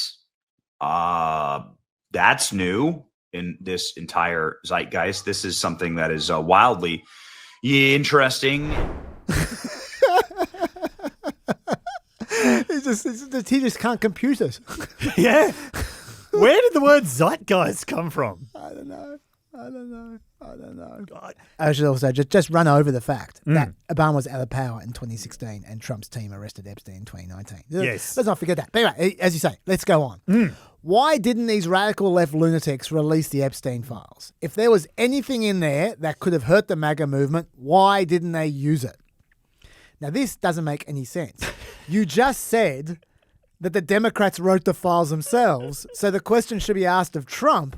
If they wrote the files to damage you, Trump, why didn't they release the files? His theory is completely nonsensical. Not to mention, asking the question, why didn't they release the files, just reminds everyone, why didn't you release the files? Yeah. Let's move on. Kash Patel and the FBI must be focused on investigating voter fraud, political corruption, Act Blue, the rigged and stolen election of 2020, and arresting thugs and criminals instead of spending month after month looking at nothing but the same old radical left-inspired documents on Jeffrey Epstein. Let Pam Bondi do her job. She's great. The 2020 election was rigged and stolen, and they tried to do the same thing in 2024. That's what she's looking into as AG and much more. That was actually my favourite part of it. Radical left-inspired Epstein documents. Why aren't they focusing on the real issues like the 2020 election? My favourite part of that paragraph is that he didn't just say the 2020 election once. And he mentioned it 4 times in different ways. That's what everyone should be talking about. The 2020 election.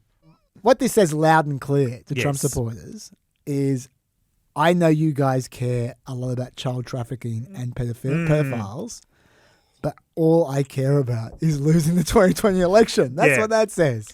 And I mean, just so on that last point, you think about I can't remember what year it was, but I think it was 2022. There was this incredibly popular, started as an underground Christian hit movie called, was it Sound of Freedom? Oh, yeah. Sound of Freedom. Yes.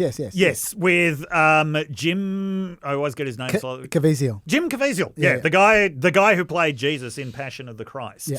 Right?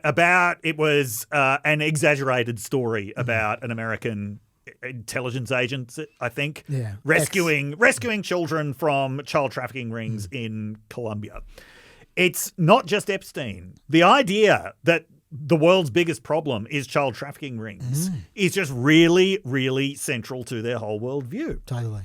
Yeah, and this has various forms. Like there are sort of, milder forms of this which are kind of genuinely well-intentioned, linked to broader issues around human trafficking, etc. But Trump is messing with the really crazy end of this. Yeah. He is. And then he finishes off with, 1 year ago, our country was dead. Now it's the hottest country anywhere in the world. Let's keep it that way and not waste time and energy on Jeffrey Epstein, somebody that nobody cares about. Oh, dear. Thank you for your attention to this matter. Drink!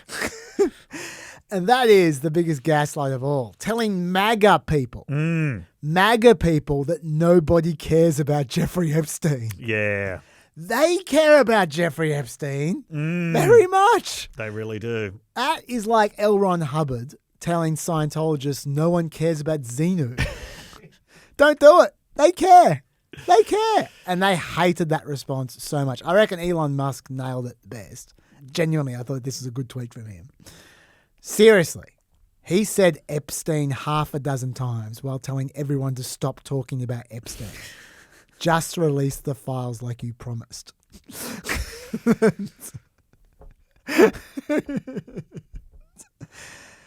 But then... Yeah, it gets worse. He doubled down. Yes, he did. I would say that, these files were made up by Comey. They were made up by Obama. They were made up by the Biden information. We went through years of that with the Russia hoax. With all of the different things that we had to go through, we've gone through years of it. And then he doubled down again. I don't know. I know it's a hoax. It's started by Democrats. It's been run by the Democrats for 4 years. You had Christopher Wray and these characters and Comey before him. And it's a bad group. It started, actually, look at the Steele dossier that turned out to be a total hoax. The 51 agents, the so-called intelligence agents, it was a hoax. It's all been a big hoax. It's perpetrated by the Democrats, and some stupid Republicans and foolish Republicans fall into the net, and so they try and do the Democrats' work. So now they're stupid and foolish, and just to mix things up, he called supporters of the Epstein theory bad people. But I don't understand why the Jeffrey Epstein case would be of interest to anybody. It's pretty boring stuff. It's sordid, but it's boring. And I don't understand why it keeps going. I think, well, really only pretty bad people, including fake news, want to keep something like that going. Dave, what are your thoughts? Well, it has got even worse. Oh, there's more. In the last 24 hours. Okay. He's talked about supporters of the Epstein theory as his past supporters.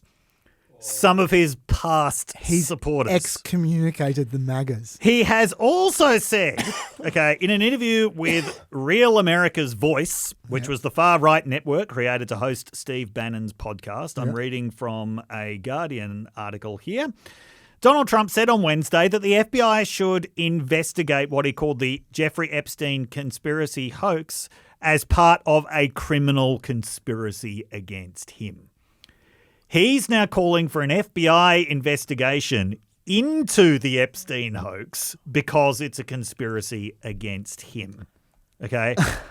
And I mean, he's saying the same stuff. They could look at this Jeffrey Epstein hoax because that's the same stuff. It's all put out by Democrats, and some naive Republicans fall right into line. And yeah, he said that all they have to do is put out anything credible of the decision not to release Justice Department. But that was run by the Biden administration for 4 years. I can imagine what they put into files. You know how I said I'm completely convinced that there's no client list except for one reason? Yeah, what's that reason? It's this shit, right? Yeah. The more that Trump talks in increasingly precise terms about stuff being planted in there by his Democratic Party enemies, the more it actually sounds like there's something incriminating him. Now, to be clear, that's a good call. I still, on the overwhelming balance of things, don't believe that there's a client list and don't believe that Trump is involved in it. But that's the thing that just raises the minor doubts about this stuff. I want to acknowledge I just tend not to believe conspiracy theories. And I acknowledge that is a bias of mine. Yeah, it's the same. And I think that anybody who shares that bias, I recommend a book by Lance DeHaven Smith called Conspiracy Theory in America, because this is the book actually by an academic political scientist, now deceased, arguing for conspiracy theories. I don't find every point he makes convincing, but in the spirit of you should, address your biases at the strongest point. You should address the strongest versions of opposing arguments. This is probably the strongest argument for conspiracy theories that you're going to find. And he makes as well as talking about specific things like the JFK assassination, he says America was founded on conspiratorial distrust of political elites, and that should continue to be an important part of American political culture. But he also makes some important epistemological points. Right. He points out that one of the arguments that is always made against conspiracy theories that we have made multiple times over the last 1.5 hours is that if it was there, it would leak. Yeah. Okay. That is, I think that is generally true, and it's especially true of the Trump administration. But remember that one of the epistemological problems with conspiracy theories is that they conflate low probability with no probability. Yeah. Okay? So it's a big world out there. A lot of stuff happens, doesn't happen. People look at improbable events and think that can't actually have happened. That's where a lot of fallacious conspiracy theory thinking comes from. Thinking that a leak always has to happen, you could argue that's part of the same fallacy. The example that DeHaven Smith gives is somehow the development of the United States atomic bomb was kept so secret that Harry S. Truman found out about it when he took office. Yeah. Right? Stalin knew about the atomic bomb before Truman did. Yeah. That's how secret they managed to keep it, despite the number of people who were working on it. Okay? Yeah. Now, to be clear, once again, I think it is incredibly likely that it would have leaked. just given what the Trump administration is, and also given how many people would have had something to gain from leaking. But I want to acknowledge Lance DeHaven Smith's point that low probability doesn't mean no probability. No, that's a great acknowledgement. I'll just add one more thing into before your acknowledgement. Yep. When you're talking about the other factor, which we didn't even mention, Yeah. is that where were the files being kept? Yes. SDNY. SDNY is Republican Central. Yeah. That's where all the Trumpists are. Yes, yeah. Okay, so whatever the chances are of the FBI agent having who's got their hands on these files being a massive MAGA type, is that much greater in SDNY. Yeah. So, but it's a great acknowledgement. So I don't believe that there's a client list. I don't believe that Trump's involved, but I don't think it's stupid to believe those things. Yeah. Okay. This is what I'm saying. Fair. I think some conspiracy theories can and should just be dismissed, but I understand why people believe this one from a whole lot of different angles. Yep. And this is one of the reasons why it's going to be so hard for Trump to get out from underneath this. And you're right. The harder he paddles, the more suspicious it looks. The more suspicious it looks, yes. So if you were predicting so far, do you think he is going to lose a lot of support, or do you think that he's going to get away with it? This is an interesting question. And at this point, what does losing a lot of support actually mean? I mean, he's not running for election again. Yeah. In all probability, hopefully. He's not. So we're never going to see an electoral test of this. His approval rating is currently 41%. His approval rating is dropping. He's doing a lot of things that are unpopular. Now, that approval rating is dropping at the margins, right? So it's dropping mainly among Democrats and independents. Something like 12% of Democrats approved of Trump when he took office. That's now down to 3%. Yes. But perhaps more tellingly, about 42% of independents approved of him when he took office. That's now down to 29%. This is at least according to a Quinnipiac poll. Yeah, so if he loses, say, 10% of Republicans, he's getting to the Bush zone. Yeah, that's right. Now, obviously, as I say, he's never going to face an electoral test of this, but Republicans are going to face an electoral test of this. Every Republican now who's being forced to respond to this is facing really difficult choices. And I think in the end, most of them are taking the same option, which is to say there should be maximum transparency. They should release everything, but they're not actually voting for something where there's an outside chance that it's just going to have the worst consequences possible for them. But there are potentially going to be a lot of headwinds that Republicans are facing at the next elections. The most basic one being that the opposition party nearly always does better. Yeah, totally. And in the last few years, it's particularly been Democrats who've been doing better, no matter what a pathetic state they're in. And Democrats, by the way, in that same Quinnipiac poll, congressional Democrats are at their lowest approval rating since this has been measured, because only 2 in 10 Americans believes that the congressional Democrats are doing a good job, and that includes less than 4 in 10 Democrats. Yeah, nonetheless, they could still win the next midterm elections. Easily. Especially given that Trump supporters aren't that motivated to vote for Republicans, many of them, when Trump's not on the ballot. I'll tell you what this is. Yeah. I'll tell you right now, and we're going to say this many times over the next 18 months. Yeah. This is the reversal of 2014. This is Trump's second term, like Obama's second term. By the time it got to the midterms of Obama's second term, people were just enervated. Yes. They had no energy left. They were just, oh God, make this end. Yeah. And that include Democrats. Yeah. And that's where we're going to be in the next midterms, is my prediction. Yeah. And it had extraordinarily low turnouts. Yeah. The 2014 election. But at that point in time, Republicans turned out more in midterms than Democrats. That's right. And now it's the reverse. Yeah. So, anyway. But yeah, this could, as I said, this could change the particular religious significance that a lot of people attach to Trump. And it's hard to overestimate how important that energy has been to the whole Trump movement. It's something that is often not that well understood outside of it, but it is a major source of motivation and a major source of energy. And it is now looking like Trump doesn't really understand that. That logically all makes sense to me. The reason why I just keep on doubting this is going to make a big impact in the long run. Yep.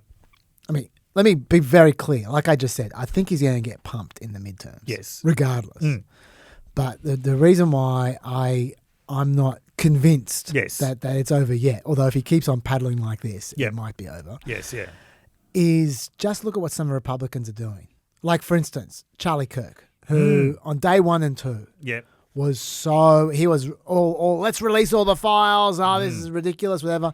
And then Trump rang him up, reportedly. Yes. And then the next day, this was Charlie Kirk. Honestly, I'm done talking about Epstein for the time being. I'm going to trust my friends in the administration. I'm going to trust my friends in the government to do what needs to be done, solve it, balls in their hands. I've said plenty this last weekend. I'm going to trust my friends in the government. And also, the MAGAs, they're already starting to rationalize new explanations. You know, like, for instance, Alex Jones. We saw Alex Jones before. He now says that Trump is actually taking control of the client list and is using it to blackmail the deep state behind the scenes. Look, this reminds me of one of my favourite books, which I think is on the book list already, which is Leon Festiger's When Prophecy Fails. You did. So this was the book from the 50s that I think this book introduced the term cognitive dissonance to the popular lexicon. It's like, what do you do when your understanding of reality just becomes really out of sync with reality, when your expectations are not met? How do you deal with that? And the way that these researchers were looking at that was looking at this particular cult in Erie, Pennsylvania, that was expecting a UFO to come. What happens when the UFO doesn't come? What they found is a lot of people get disillusioned and leave, but those who stay, their beliefs are just more and more reinforced. And what happens is the prophecy changes, or they think that they didn't quite understand the prophecy properly. That seems to be what Alex Jones is doing at the moment. It does. To prevent himself from throwing up. And there are a few others out there. I took a couple of examples. Now, Megyn Kelly was saying she didn't necessarily believe this herself, but she was floating this theory. And I could see others believing it. This is Megyn Kelly's theory she was pushing out there. And also, look, this may be complete bullshit, but I've heard it from a few different people. So I just big asterisks on it. But some have speculated that the Biden DOJ may have left the Epstein files in such a manner that it leads directly with an arrow toward Donald Trump, just as a middle finger toward Trump. Not that he did anything whatsoever, just that they're bastards and they knew he was coming in and they knew his people were interested in this story. And then finally, this is from Tim Dillon. I believe he knows that the people that killed all of those people would find a way to kill him if this came out. There's a man you can clearly take seriously. He's a comedian. But he's in the MAGA world, he's quite popular. Yeah. I strongly think that Democrats tampered with the files. That's my poll position rationalization. Yes. I reckon that's the one that's gonna take over. We have not yet mentioned the most insane theory about this, which Tucker Carlson actually laid out at some length. That is that Jeffrey Epstein was a Mossad agent. Oh, yeah, I know about that. Yeah. Yes. Yeah. But why would Trump care about that? Well, I've just said, in terms of the theories that people are coming up with to either rationalize this away, although this theory doesn't rationalize it away at all. Yeah, but it's that Epstein was involved in some kind of Mossad operation and that he killed himself to prevent his cover from being blown. Oh, that's commitment. Yeah. And it's some kind of Mossad operation that for some reason involved in trapping all of these famous people. I mean, Mossad was famous for its honey trap operations, but I can't see how this would have been of benefit to Mossad at all. But that is one of the conspiracy theories that's out there. I will say this about Tucker Carlson, and that is he actually, I felt, I mean, no one's a mind reader, but I felt like he explained the mindset behind Trump supporters and why they care about this Epstein thing so much quite well. So I'll quote it for you. Yes. He said, "What about the Epstein story is so uniquely infuriating? It's the frustration of normal people watching a certain class of people get away with everything every single time." And I thought, when I heard that, I thought, that makes sense. Yeah. And it's amazing that these people have adopted Trump as their figurehead. The greatest example of someone getting away with everything every single time. Absolutely. Yes. Maybe until now. Also, with your acknowledgement of that it's not unreasonable to have suspicions. Yes. I should throw this into the mix, which is there doesn't have to be a client list, but Alan Dershowitz, who's been mixed up in this from the beginning. When I say mixed up, I mean being accused, and he went to court to clear his name. Yeah. He said this. This is not an opinion. This is a fact. I have seen. Remember, I was accused falsely on the Epstein, and ultimately I was completely cleared. The woman admitted that she may have mistook me for somebody else and withdrew all of her lawsuits. And so from day one, from the day I was accused, I said I want every document out because I knew every document would prove I was innocent. So let me tell you, I know for a fact documents are being suppressed. And they're being suppressed to protect individuals. I know the names of the individuals. I know why they're being suppressed. I know who's suppressing them. But I'm bound by confidentiality from a judge and cases, and I can't disclose what I know. But I hand to God, I know the names of people whose files are being suppressed in order to protect them, and that's wrong. Okay, so you don't need to have forget the list. If you're just talking about just evidence against people, that's what Dershowitz has got to say. Yes, yeah. Right? And it's not and it's not ridiculous that he would know that. Yes. Because he literally did deal with confidential evidence in his case, right? Yes. He later said that he kind of walked that back a little bit. Yeah. He later said none of those names are politicians in office. Yes. And he also said that he doesn't think that the Justice Department is protecting anybody. He said this is just the law. This is federal judges he's talking about here. He said, quote, I don't think you can fault Pam Bondi or the Justice Department when it comes to releasing any redacted or sealed materials. They don't have the authority to release this redacted material or the sealed material. I can't know this for sure, that they've released everything that they are able to release. Some of it's grand jury testimony, some of it's material that's been redacted, some of it's sealed by the court, and it comprises several things. So look, that sounds credible to me. That doesn't sound hard to believe. Yes. I'm not sure it's worth all the excitement, no. but you know that is where the conspiracy world and our world can meet. Yes, what Dershowitz is saying. Yes. Yeah. By the way, I don't think I've mentioned this on PEP before, but Dershowitz is so protective of his image that in the mid-90s he tried to sue the filmmaker Brian De Palma because of the fact that in the movie Carlito's Way, Sean Penn, who was playing a sleazy mob lawyer, kind of looked a bit like Dershowitz. He had this receding hairline and, curly hair. And, Dershowitz tried to sue. That's how protective he is of his image. In the end, didn't Richie say, because Dave talked about this on a text chat with Richie, didn't Richie say that it actually was based on Dershowitz in the end? It might have been. Yeah. Anyway, it's good. But it's amazing. He was, because he was a major celebrity figure at that time. He was one of O.J. Simpson's lawyers. Yes. Yeah. Okay, I got one more. I don't know how much more you got to say on this topic. I've only got one more thing. Okay. Which is that I saved this to the end because I was thinking we'd finish off by talking about whether Trump was involved or not, but we've kind of talked about it throughout, yes, so it doesn't really matter. But this is why I had the end. This is the main reason why I think Trump is not involved. Although I do agree with you, it does give me pause for thought. Yeah. If he keeps on yes, being very specific in what the Biden administration set up against him. Consider this. In 2019, Trump's DOJ, they didn't offer Epstein a sweetheart settlement like Bush did in Bush's DOJ did in 2008. Yep. They arrested him. And they were in the process of throwing the book at him when he killed himself. Yeah. Right? There was no deals. There was no immunity. There was no gag orders. It was just a straight out prosecution. Yep. Prosecuting someone properly is not the way to keep a secret. No. It's the direct opposite way. Yes. To get things out. Yeah. The defendant has the power of discovery. Yeah. And he has the duty to use that power of discovery.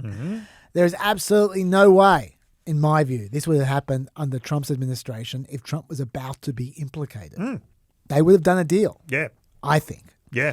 Then, after Epstein committed suicide, the Biden administration went and prosecuted Ghislaine Maxwell properly. Once again, to me, that suggests that Biden and his pals were not about to be implicated, because you wouldn't be prosecuting someone properly if you had something to hide. Meanwhile, Judge Loretta Preska, one of the most experienced judges in the Southern District of New York, made a great deal of case documentation public during the defamation lawsuit involving Virginia Giuffre.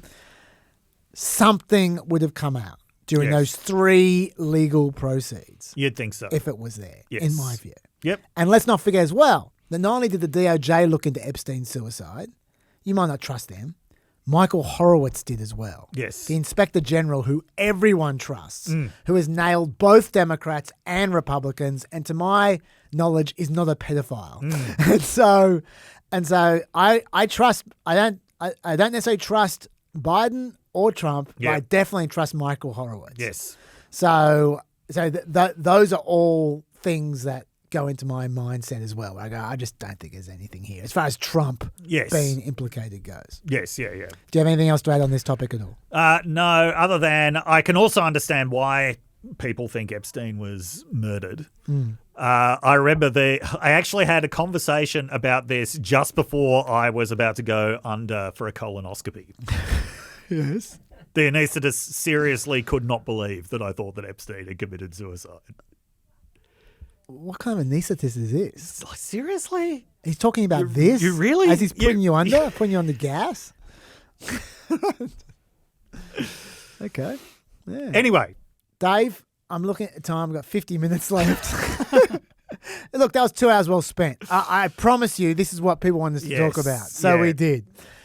Let's go do your other topic, trade war. Okay. Yeah. Yes. So the trade wars got ramped up again over the last week. And my read on it is that in terms of, bills coming due which can't possibly be paid, obviously the promise that they would negotiate all of these trade deals by July 9th was always going to be impossible. It was. Okay, we have talked at length about how complicated trade deals actually are. Now, admittedly, Trump was looking at them in fairly simple ways, just in terms of trade barriers, whereas trade deals often involve a lot more, like things around labour standards and environmental standards and all sorts of things. But even looking at things in the simplest ways around trade barriers, these still usually take months or years to negotiate. And one of the reasons why multilateral trade deals became popular was because of the complexity of negotiating them. It was generally, especially the US, just found it easier to negotiate multilateral, to have a framework for negotiating multilateral deals. They found that was far more effective in lowering trade barriers than in trying to do everything bilaterally. Now, of course, Trump isn't really interested in lowering trade barriers except for getting other countries to lower their trade barriers to the United States. So they're finding this a very frustrating process. I don't think Trump's got particularly good negotiators working for him, but even if he had the absolute best negotiators in the business, with the number of countries they're trying to negotiate bespoke bilateral deals with all at the same time, when each of those countries, what they've got to focus on is one country, the US, this was just never going. The best negotiating team in the world would not have been able to handle this. It takes years to negotiate one trade. It takes years. Yeah. Okay. But Trump seems to have formed the view that other countries are negotiating in bad faith and stalling and not being serious. To be fair. Yes. Scott Bessent did say this the other day. Yes. Many of these countries never even contacted us. So I believe him. I believe that many countries just said, screw you and your deadline. What? So there weren't 150 countries begging for a trade deal? Dave, I've got an even better clip than that. Okay. This was back in April. I'm telling you, these countries are calling us up, kissing my ass, They are dying to make a deal. Please, sir, make a deal. I'll do anything. I'll do anything, sir. They got the rare double, sir. I'm shocked that turned out to not be true. So just to keep up with the tally, so far there have been, would you call it 1.5 trade deals or 2 half trade deals that equal 1? How are you defining the So one? we're talking UK and Vietnam. Yeah, okay. No, I'll call that 2 half deals. Yeah, two half deals. Okay, so UK is a very vague framework for a deal which could be done in the future. Yep. Vietnam, I think, is a little bit more specific. Well, it's interesting Yes. because I don't know how much you know about the Vietnam deal, but there is a quite funny little sting in the tail about this. Trump put out a letter. Yes. With the Vietnam, they were negotiating for a while. Yep. And they put out a letter saying that it was going to be a 20% tariff on any and all goods sent into America and a 40% tariff on any trans-shipping. Yes. Right? Yeah. So that's China Yes. shipping through Yep. Vietnam. And that's interesting because Vietnam thought they'd negotiate an 11% tariff. Yes. But then Trump unilaterally made it 20% without telling them. Yes. And he announced it without even telling them. So if you're wondering why other countries seem to be a little bit reluctant to enter into why other countries are insisting on clarity and detail, that could be a good reason. So I don't know how that works in fractional terms, Dave. So Vietnam Maybe was it's a quarter of a deal. Vietnam was one of the countries that was really just forced to negotiate because the original Liberation Day tariff was 46%. Yeah, that's right. And they have a massive trade. They have a massive trade surplus over America. Yeah, it is absolutely vast because Vietnam sells so many clothes to the United States and they can't afford what America makes. Yes, yeah. Like, so they buy $13 billion worth of goods from America. America buys $136 billion worth of goods from Vietnam. Yeah. So, I mean, a reduction from a 46% tariff to a 20% tariff is better than nothing, I suppose. But it's in return for literally zero on Vietnam. Yeah. So they've still got very good reason to be pissed off. And probably the only reason why that got negotiated was so quickly was because Trump was so desperate to try to keep the pressure on China. Yeah. Which isn't working. But also, when we talk Vietnam, let's not lose track of something here. Yeah. Like, it's very tempting to look at that and go, how unfair is that from Vietnam's point of view? But we're taking Trump's framing there. Yeah. Trump's framing where the winner has the higher tariff. Right, yes. When actually what that means is in the real world, if we're just cutting all his crap, what that means is American taxpayers are paying 20% on $140 billion worth of goods. And Vietnamese taxpayers are paying 0 on $13 billion worth of goods. So really, there's another way of looking at it, which is the direct opposite. That's a very good point, Chaz. We can't lose sight of just the overall madness of what is going on here. But anyway, so we've basically got 2 half trade deals that equal. Yeah. We have these trade deals that keep getting announced, almost there. So India, we've heard so many times that a deal is imminent. Have they even got a letter? I've missed that. No, India did not get a letter. There you go. Because I think they thought that a deal might be imminent. But from what I've read, Indian politicians are feeling a lot of domestic political pressure about, no, we don't want you to do a deal where we get nothing and the US gets everything. Yes. I mean, with that same caveat from the last one. Yeah. Trump sent, how many letters was it? I think it's 25. 25 letters to various countries just saying, this is what the tariff rate is on August 1st. They're basically identical letters. Yes. Like, they all have the phrase, our relationship has been unfortunately far from reciprocal. Beginning on August 1st, they'll be on any and all of the countries' products sent into the United States, a percentage, which will be separate from sectoral tariffs or those specifically applied to products from certain industries. Then it said, the US trade deficit with all countries is a major threat to our economy and indeed our national security. And they also say, if for any reason you decide to raise your tariffs, then whatever the number you choose to raise them by will be added onto the tariffs that we charge. And the tariffs may be modified upward or downward depending on our relationship with your country. In fact, they were so identical that the letter to Bosnia and Herzegovina was addressed to Mr. President when the chairperson of the country's presidency is a woman. Because they just copy and pasted it every other letter. Yeah. Anyway, that's the letters, yes. Yes. So, and this was something that Trump had been threatening to do for a while. Yeah. He's saying if these negotiations don't move fast, I'll just send letters. And now he's actually saying, no, this is the deal. Yeah, this is what I meant by deal. So, yeah, what he had presented is we're just, we're going to use high pressure sales tactics essentially to negotiate all of these trade deals, even with the highest pressure sales tactics possible. Once again, real estate scam bullshit. Like, you've got 30 seconds to accept this. We've got 5 other buyers who are offering more. Yeah.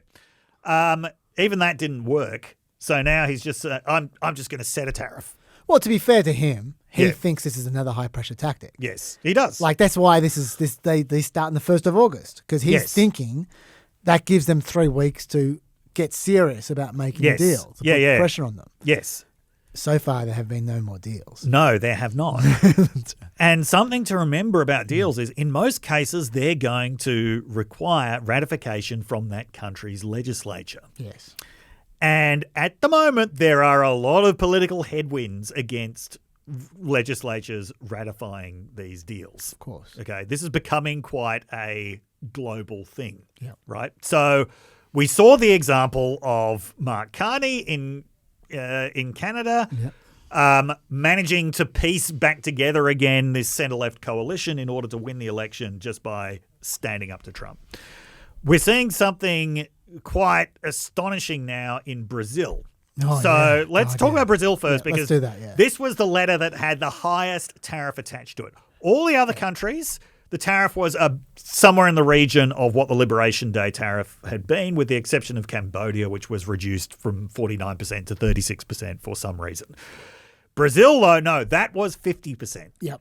And he explicitly said that this is because of the witch hunt that is going on against Jair Bolsonaro. I'll read you the quote. Yes. I knew and dealt with former President Jair Bolsonaro and respected him greatly, as did most other leaders of countries. The way that Brazil has treated former President Bolsonaro, a highly respected leader throughout the world during his term, including by the United States, is an international disgrace.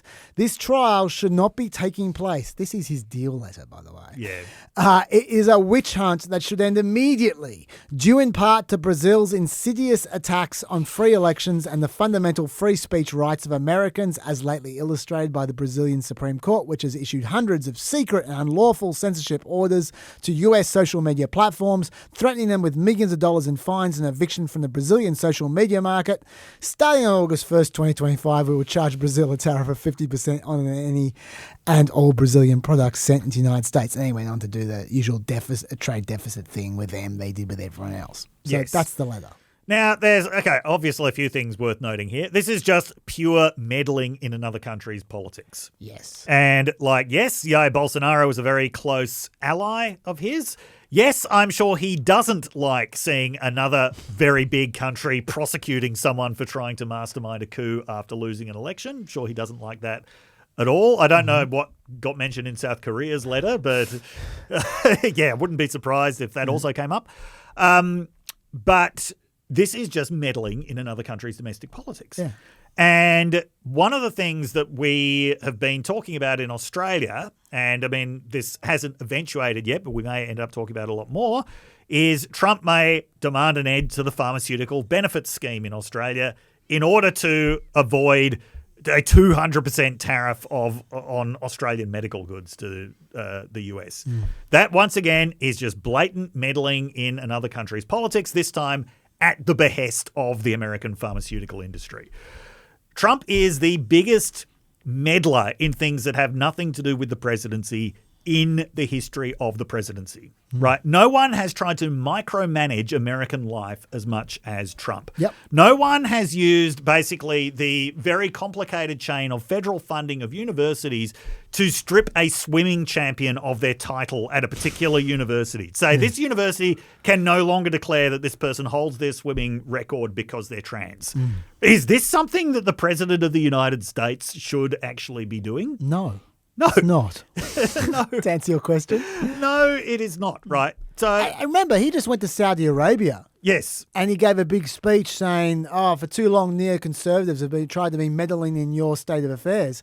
The human rights concerns in Saudi Arabia are a lot more than in Brazil. Yes. But yeah. Be hypocritical. Yeah, no, he is a massive meddler, a huge micromanager. He has got no conception of the limits on his power. And anyone who claims to be in favour of small government but is a Trump supporter, you can delude yourself about anything, right? And this is what, this is exactly what fuels Trump. It's his ability to sustain people's delusions, at least to a certain extent. Okay, but the reaction from this in Brazil has been, this is a political lifeline for Lula. Yeah, so, it's Canada all over again. Yeah, Lula's facing re-election next year, was not doing very well in the polls. This has been a really significant boost because even people on the right don't like this. Even Bolsonaro has said he is not in favour of this tariff. Yeah. And a few other things to mention about Brazil. First of all, Brazil is another one of the very few countries that actually has a trade deficit with the United States. It does. Yes. $7 billion a year. That's right. Yes. Now, it's a trade deficit, but you will have noticed that's not a very big number. Brazil, you might expect it being so big and so close to the United States that it would be doing massive amounts of trade with the United States. Actually doesn't. No. It does a vast amount of trade with China. That's right. And it's about to do more. It's about to do way more. Yeah. Yeah. The biggest effect I can imagine of this tariff, apart from potentially getting Lula back into power, though, is it will be really interesting to see what effect this has on McDonald's. I think McDonald's gets a lot of beef from Brazil.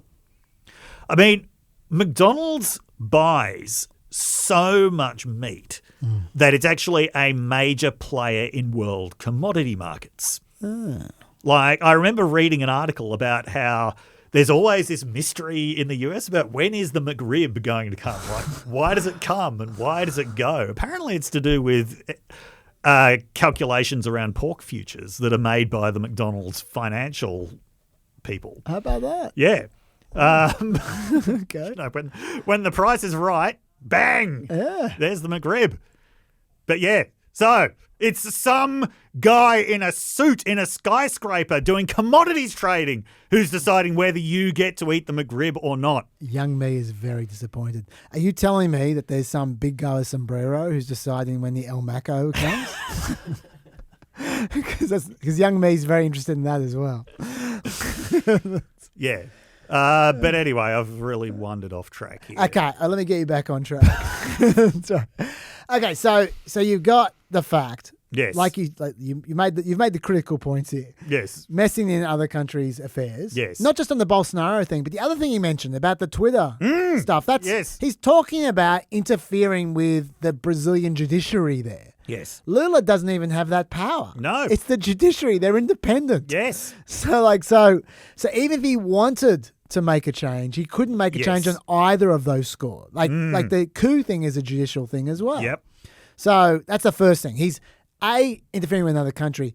B, in a way that's trying to force their leader to become a dictator like he is. Yes. 3, he's claiming there's a deficit when actually there's a surplus. So there's all those things. Then there's the legal aspect of it as well, which we haven't even mentioned yet, which is we don't know for sure what law this is based on, because as if he mentions that. But the impression that anonymous sources are giving is that Trump is relying on IEPA for this one as well, which is the International Emergency Economic Powers Act of 1977. Now, for those with a very sharp memory of previous PEPs, you'll recall there was a court case. In fact, there were a number of court cases involving that very law only a month ago, which Trump lost. Yeah, he did. And they declared that he was misusing that law. But the appeals court held the temporary injunction until it gets to the Supreme Court. So at the moment, he can still use IEPA until it gets to the Supreme Court at least. But if he is indeed using that again, this is his biggest violation of that law by such a long way. Yes. Because to use that, you need to have an emergency and you need to have an unusual and extraordinary threat. Yeah. Now, for the emergency and the unusual and extraordinary threat to be how Jair Bolsonaro is being treated by a Brazilian court, that ain't going to fly. Don't think so. Right? So, like, you've never had a more obvious abuse of a tariff law from Trump than this one right here. Yes. So you can throw that log onto the fire as well. There are some who have speculated that this is only seemingly about Bolsonaro. There's actually more about BRICS. Yeah. Which is the cartel, the Brazil, Russia, Iran, China, South Africa. Which has also recently been joined by Saudi Arabia, the UAE, a few others. Yeah. I can't remember. But their last meeting was in Brazil. It was 2 days before this. Yes. And Trump wasn't happy about it. What? So there may be a relation, but I think it's Bolsonaro. Yeah. And one of the things, Trump often gets annoyed with BRICS. We've talked about before when there was pie in the sky speculation about maybe there could be a BRICS currency. Trump's like, if you endanger the almighty US dollar, I will put a 200% tariff on you. Now, a BRICS currency is just the most science fiction of science fiction. But one of the things that BRICS powers are doing is making arrangements to trade with each other in non-US dollar currencies, which means they can avoid the American banking system, they can avoid the SWIFT system. If there are US sanctions, they can get around that. And it also often works out a lot cheaper not to have to go through US dollars. So that actually is a potential threat to the hegemony of the dollar. Not that something else is going to replace the dollar, just that global currency might become a lot more decentralized. Sure. Yep. The last thing I want to say about Brazil in particular is given all these logical fallacies, it is very funny watching poor old Kevin Hassett on the Sunday shows having to justify this tariff. Yes. And you could, it's worth watching. Yeah. So how is it a national security threat that, how Brazil is handling a criminal case against its former president? Well, that's not the only thing. I mean, so what is it? I mean, I've asked what it is. I mean, it seems that that's what President Trump's talking about. He's talking about his anger and his frustration. He's been quite candid about it with the Bolsonaro case. Right. Well, the bottom line is that what we're doing absolutely collectively across every country is we're onshoring production in the U.S. to reduce the national emergency that is that we have a massive trade deficit that's putting it at risk should we need production in the U.S. because of a national security crisis. And this is part of an overall strategy to do that. But again, as we've just established, we have a trade surplus with Brazil, not a deficit. But we've had a surplus with Brazil for 18 years. If you look at an overall strategy, if you don't have an overall strategy for this, then there'll be transshipping and everything else, and you won't achieve your objectives. Okay. I'm still confused, but let me move on. That was complete gibberish, that last answer. Look, I've said it before, I'll say it again. I don't know why Trump administration officials are still going on these shows. Like, I'd be surprised if they are still going on these shows by the end of the presidency. Probably not. Because I don't see what they're getting out of it. I'll tell you what he's getting. If there's a Purple Heart for turning up on Sunday shows, he just won one. Yes. Like, he died in action, but it was very valorous. Yes. But I love the sort of sly smile when he says, well, that's not the only thing. Like, what else is there? Do you have other countries you want to talk about?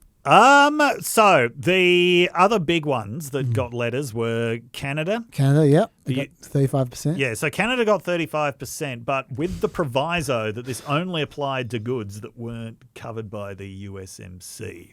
Yes. But also, do you know why they were paying 35%? What the justification was? No. It was because of fentanyl. Still this. Yes, still this. Christ. I don't have the number in front of me, but honestly, it's single-digit kilos of fentanyl come through Canada every year. It's not much. How much fentanyl goes from the US to Canada? That's a great question. I'm guessing it's more. That's a great question. I never might looked be that up. completely wrong. If any peppers know the answer to this question, okay. That's a great question. Please answer that one. Yes. That's wonderful. Wow. Carney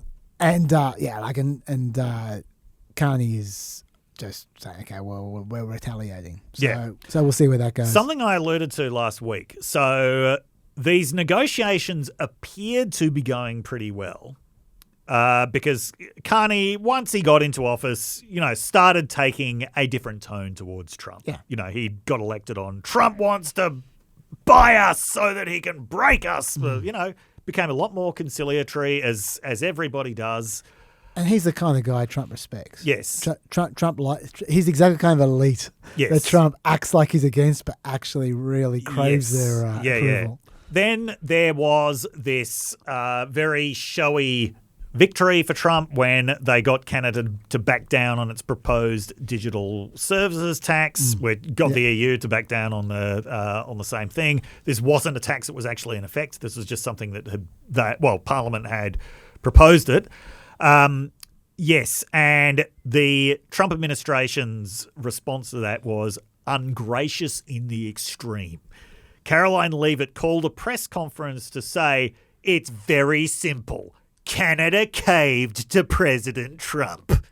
Mm-hmm. I don't know if that's the sort of thing that you want to be saying while trade negotiations are still going on, because Mark Carney has kind of become a bit more hard-nosed since then. Canada was actually holding off on retaliation before that.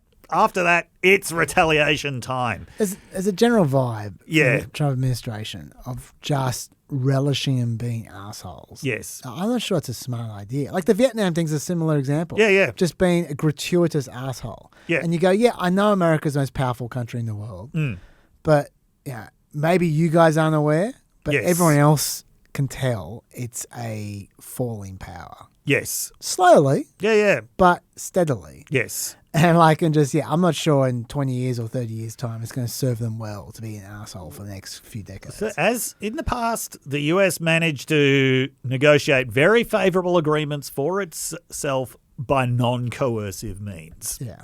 Right? Because of the fact that for whatever reason, a lot of other countries accepted its leadership of the world. Now, the Trump administration has stripped the United States of any pretense of moral leadership. Many people might say, including like a lot of people in the developing world, this is a good development. They're abandoning a pretense that was always a farce. But they have not lost their commitment to the idea that the US can do whatever it wants because it's the most powerful country in the world. And there were some commentators, anti-interventionist commentators, the kind of old isolationist right, and even some on the left who were saying, look, the best virtue of Trump and his administration is they understand that there are limits to American power. They do not understand limits to American power. That is a point of categorical confusion. Just because they don't like intervening in the same way that previous administrations liked intervening, just because they don't use the kind of language of moral leadership that previous administrations do, that doesn't mean that they've got a realistic understanding of American power. An unrealistic understanding of American power is doing things like threatening Brazil with a 50% tariff because you don't want them to run a criminal prosecution against one of the biggest criminals in their history. Yeah. They do not understand the limits to American power. So that is Canada. Do you have anything to say about Mexico or Europe? They got 30% letters. Yes, they got 30% letters. Europe was another one that thought they had a better deal. They thought they were closing on a 10% tariff. Yep. Wrong. So Europe's got the most detailed retaliatory plans. Now, Europe, as I said, also backed down on a digital services tax, which is one of the few ways that the European Union itself could have ever imposed a tax. But even given the complexities of the European Union negotiating, because it is all of the countries within the European Union negotiating, they have the best, well, they've got the most detailed plan of retaliation, and they do really seem to have the political will to retaliate. Yeah. So we are going to see retaliation, which will mean it's not just American consumers getting hurt, it's American producers getting hurt as well. And of course, this retaliation is going to be aimed directly at Trump supporters. Yep. Yep. Then we've got South Korea. Yes. They got a 25% deal. I suppose the major thing I'd say about them is that the the letter, the ultimatum, yes, the declaration seemed to openly violate the free trade agreement they had with America. Yes. Which wasn't just signed in 2007, but was re-signed in 2018 by guess who? Yeah.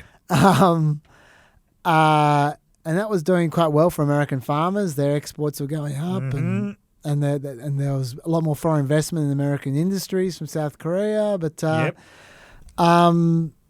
Trump's rolled back a bunch of the free trade provisions with his letter. Yes. So that's nice. At the time, in 2018, Trump said that the new deal was fair and reciprocal and a historic milestone in trade. Yeah. That was then. That was then. This is now. What did Japan get? Japan got 25%, and their Liberty Day rate was 24%. So yes, much of a muchness. Yeah. Trump announced today that basically 150 countries are just going to get an identical letter. Oh, yeah? Because this process has clearly been pretty exhausting. He hasn't announced what the tariff rate is yet. Don't think he's made a decision. Yeah. Yeah. I guess it'll either be 10% like Liberty Day, or it'll be 15%, and then we're really going to be start having some quite high tariffs. Because, Yale Budget Lab, God bless their cotton socks, they update literally every 2 days. Yeah. Because the tariffs just keep on changing. Yes. Their latest numbers from July 13, this was. Yep. Average US tariff rate on imported goods is now 20.6%, which is an increase of 18.2 points since Trump took office. Even after people changed their import patterns after tariffs, that effective rate is supposed to be 19.7%. That's still pretty high, highest since 1933. 10 years of that rate, that would raise nearly $3 trillion. So, Trump supporters would go, look, let's plug in the gap that you say we created with the big, beautiful bill. Not quite, but on the way. Except. In the long run, the American economy will be slightly smaller than it would have otherwise been by about 0.5%. Which is the equivalent to $135 billion as per year. That would bring dynamic revenues down by $2.5 trillion. Yes. So it's kind of a wash. It really is a wash. Yeah. I think it's time to look at the bigger picture. Sure. Now, so Trump always talks about uncertainty as a virtue in negotiations. Despite the fact that so far this has got very little to show for it in terms of actual results. Now, the uncertainty has been working in his favour in one important way so far, which is because nobody really knows even whether the tariffs are going to be a permanent thing, let alone what kind of level they're going to be at. This has so far, or at least until this month, staved off some of the inflationary effects of tariffs because businesses don't want to raise prices if the tariffs are never actually going to happen. They don't want to lose the market share that they might lose if they raised prices. Which is what they predicted. Yes. Once the uncertainty ends, though, and if deals are going to be reached, the uncertainty will have to end. Then whatever tariff is there, that is going to start causing inflation. In fact, I think because it really has emerged now that there's going to be a minimum 10% tariff on everyone and everything no matter what, that is now starting to get reflected in prices. So the inflation report came out yesterday. It's gone from 2.4% to 2.7%. That's right. This is the first time people are actually starting to talk about we are now seeing the inflationary effects of tariffs. When you remove non-core inflation, so that's food and fuel, which is very volatile, it's 2.9%. That's right. Some economists are predicting that it's on a trajectory to get to 4% by the end of the year, which is bad. That's the kind of inflation that people were really, really upset about during the Biden administration. And one piece of evidence that this really is linked to tariffs is the sectors that you're seeing it in. You're seeing it in clothing and in toys and in appliances. Yep. This is all stuff that is really going to be affected by tariffs. So, even as much as Trump is trying to keep everything uncertain, I think that people are now realizing, for all of this volatility around tariffs, there does seem to be this 10% baseline that nobody is getting out of. Countries keep trying to get out of it, but they can't actually get out of it. He does seem really committed to that. That might not sound like much because Trump's been talking about 40% tariffs and 50% tariffs and 200% tariffs, but that is actually a lot in terms of how much this raises the average tariff. Yeah, I was going to say, average tariff rate of 20% is absolutely massive. Yes, yeah. And that's the other thing. No matter how much he faffs around with it, yes, it's going up and down, up and down, up and down, but the average rate is just going up. Yes, yeah. Yeah. By the way, it's best not to follow the stock market on this stuff as an indicator, because every time there's a relaxation of tariffs or like there's rumors of a trade deal being reached, the stock market goes, yay! You've got to remember what people are doing with the stock market. They're betting on the directions that things are going in, and often it's very volatile around stuff like, because people are trying to get in first on a trend. That's what they're trying to do in the stock market. And it changes very quickly as soon as the trend changes. But I think that there is some certainty emerging now around the fact that prices are going to be higher. Although, yep, on the other hand, you do need to remember that Trump is pretty special when it comes to economics. I mean, Scott Bessent, I thought, put it quite well. Okay. The president is the most economically sophisticated president, certainly for 100 years, perhaps in history. Yeah, you just can't deny that. So who's he holding up as more sophisticated? I don't know. 100 years ago, I think, was Warren Harding. Maybe. I don't know. I can name a president. They're probably more economically sophisticated. But anyway. Okay. Obviously, to be fair, he was talking about the Jerome Powell stoush there, but still applies. That's something else that we need. We absolutely need to talk about that. We need to talk but about. Not now. Do you want to talk about that? Yes, I do. Okay. Normally I'd have all clips and stuff. All right, go for it. Okay, so today it came out, he floated firing Jerome Powell with House Republicans. Yeah. And he told reporters that House Republicans wanted him to do it. Yeah. But he said he still hasn't decided yet. Okay, I don't know what you know and what you don't know. Do you know about their excuse? The House Republicans' excuse? No, Trump's excuse. Trump's excuse is that to do with cost overruns on renovations of the Federal Reserve. Yeah, they've been building this for months. Yes. Like, Russell Vought has been slowly trying to build the case. Yes, Because they're spending like that. They spend. It's blown out from 1.9 billion to 2.5 billion. Yeah. And people hear that. They keep on talking like it's like the Palace of Versailles. But the Federal Reserve has 3,000 staff. Okay, Yes. this is a big building. Yes. And look, maybe there are overruns. Maybe it is excessive, but it's not like he's benefiting from it. No. It's due to be finished in 2027 after he's gone. Yes. So there's no corruption here or anything. It's just maybe he's a poor building manager.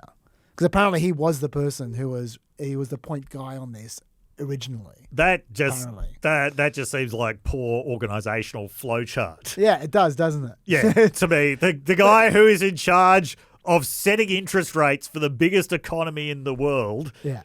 We've got to ask him about where to put this particular fountain. But it's also, on top of that, it's also just such an obvious pretext. Yes. Like that Trump is desperate to get interest rates lower. Yeah.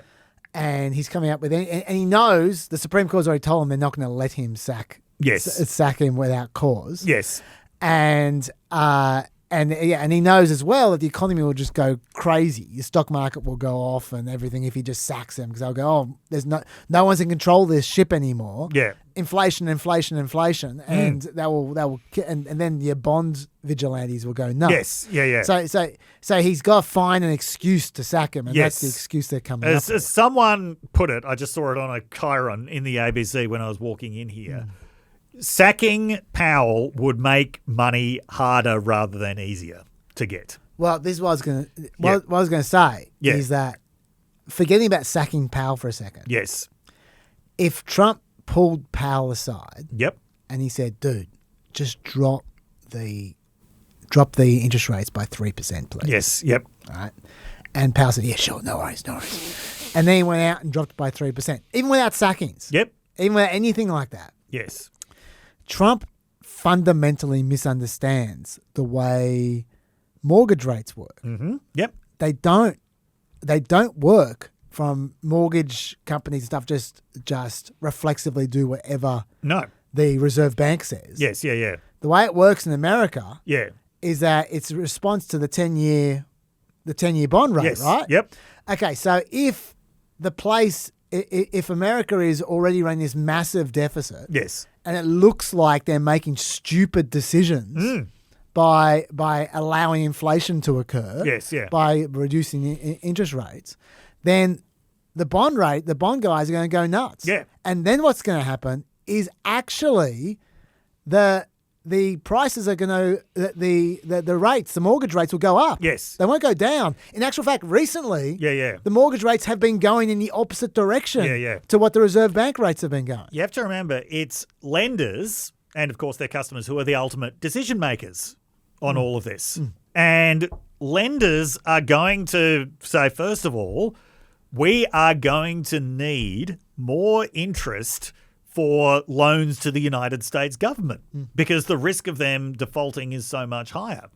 And if inflation is going nuts, then the interest that's going to be required for anybody to borrow money is going to be a lot higher. Totally. So, yes. So yeah. So idiot Trump thinking that he can control interest rates by bullying Jerome Powell. Yes. It's actually Jerome Powell's the only one who's keeping him in the game. Yes. And he needs to resist, because if he doesn't resist, they are going to go up. Yes. So Yeah. I can't believe you can't see that. And yeah, I mean, I think that this was the nail in the coffin of any hope that Jerome Powell will be lowering interest rates anytime soon. Yeah, he can't. That inflation report that came out yesterday. Yes. But also Trump just making all these noises about it and going on and on and on about it. That just doesn't help. Yeah. That also, that's yet another nail in the coffin. Like, you need more. Yes. Like, this coffin is all nails at the moment. he just can't. He just has no choice. Yeah. So it's yeah. I mean, we gave you a very short summary of the story there. I would have taken half an hour. So I guess that's the reason these podcasts go so long. So, do you have more to add on that? No, I don't. No. I think we've done the number of it. Yes. Can I add one more thing on the other trade stuff? Yep. Which is China. We didn't really mention. No, we didn't. And they don't have a letter. Don't worry about that. But two things about China. The first of which is the first 14 letters Trump sent, 9 of them were to the Indo-Pacific region, where China right now is desperately trying to do trade deals. Yep. So that's a great gift for them. Yes. Especially when he's dicking around countries like Vietnam. Yeah. That's a huge gift for China. So China is undoubtedly going to try and take advantage of that. Number one. Yep. Number two, this didn't get a lot of publicity. On Monday, the NVIDIA CEO quietly announced that they would be selling H20 processors to China again. Now, Biden's sanctions stopped that happening because H20, well, it was actually originally H100 processors, which were too advanced to sell to China. Yep. And then NVIDIA made these H20s potentially to sell to China. And then Biden said, no, they're too advanced as well. No way.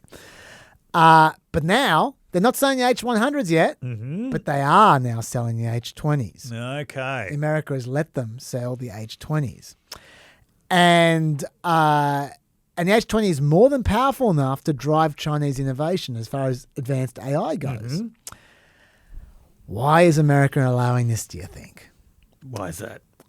Apparently, this is the price that China extracted to sell America rare earth minerals and magnets. Remember a few weeks back we were saying how that... I remember that, Yeah, yes. there was some... We didn't know the details of the deal, but there was something. There was something, and China had them by the balls, and there was something. Yep.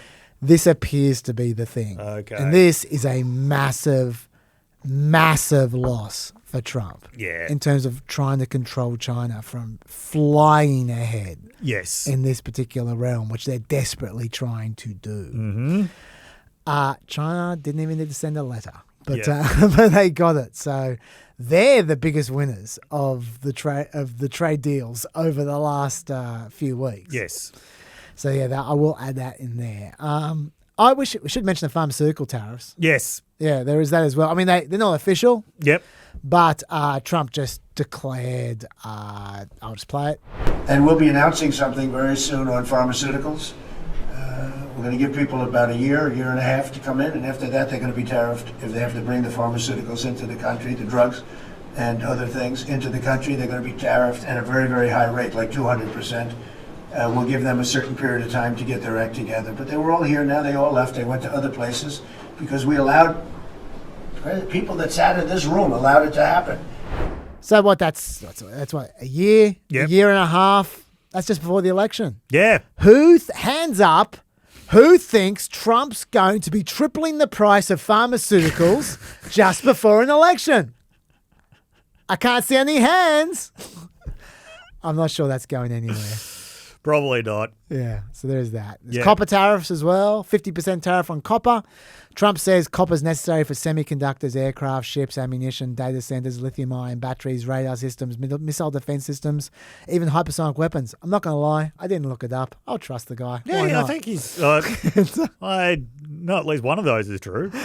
To be fair, I'll pay credit when it's due. He could say this is a national security issue. Yeah, he for actually once. could. So this is actually a tariff that might be legal. Yes. So there we That's go. amazing. Well done. Congratulations. Well done. It was going to happen eventually. One legal tariff. Weight of numbers. Yes. It was going to be one eventually. The US currently produces just over half of the refined copper that it consumes. The rest is imported. 90% comes from the Americas, Canada, Chile, Peru, always Canada. Mm. What this is going to do Yeah. is this is going to increase the cost of manufacturing, especially on the tech sector. Mm. You might go, well, hang on, they're just going to open more domestic mines, aren't they? Yeah, they might. Guess, trivia time, Dave. Yep. Guess how long the average mineral mine takes to open in America? I guess in like 15 years. 29 years. So for now, it's going to mean expensive tech products. That's what's going to mean. And that's about it for me on tariffs. Okay. Look, I'm going to have to go. Yeah. So no topics you want to deal in 4 minutes, Dave? You want to bring up? Okay. So I'll leave you with a trivia question. Okay, let's do that. So I can think of 2 US presidents Yeah. who were presidents of universities before they became my president of the God. United States. One was president of Princeton and one was president of Columbia. I am going to. This is a complete guess. Now. Yeah, I have no idea. Yep. I am going to guess Woodrow Wilson. Woodrow Wilson, absolutely correct. He was the president of Princeton University. Woo! He had also been the president of the American Political Science Association. Okay, this is where it comes to an end. The other one is trickier. Trickier than Woodrow Wilson. Because Woodrow Wilson basically was Princeton. He was. But the other one. Okay, I'm going to say the other one. I'm going to just pick rando here. Yeah. Grover Cleveland. Not that I'm aware of. Honestly, I don't know Grover Cleveland's backstory well enough to deny that he was ever a president of a college, but not Columbia.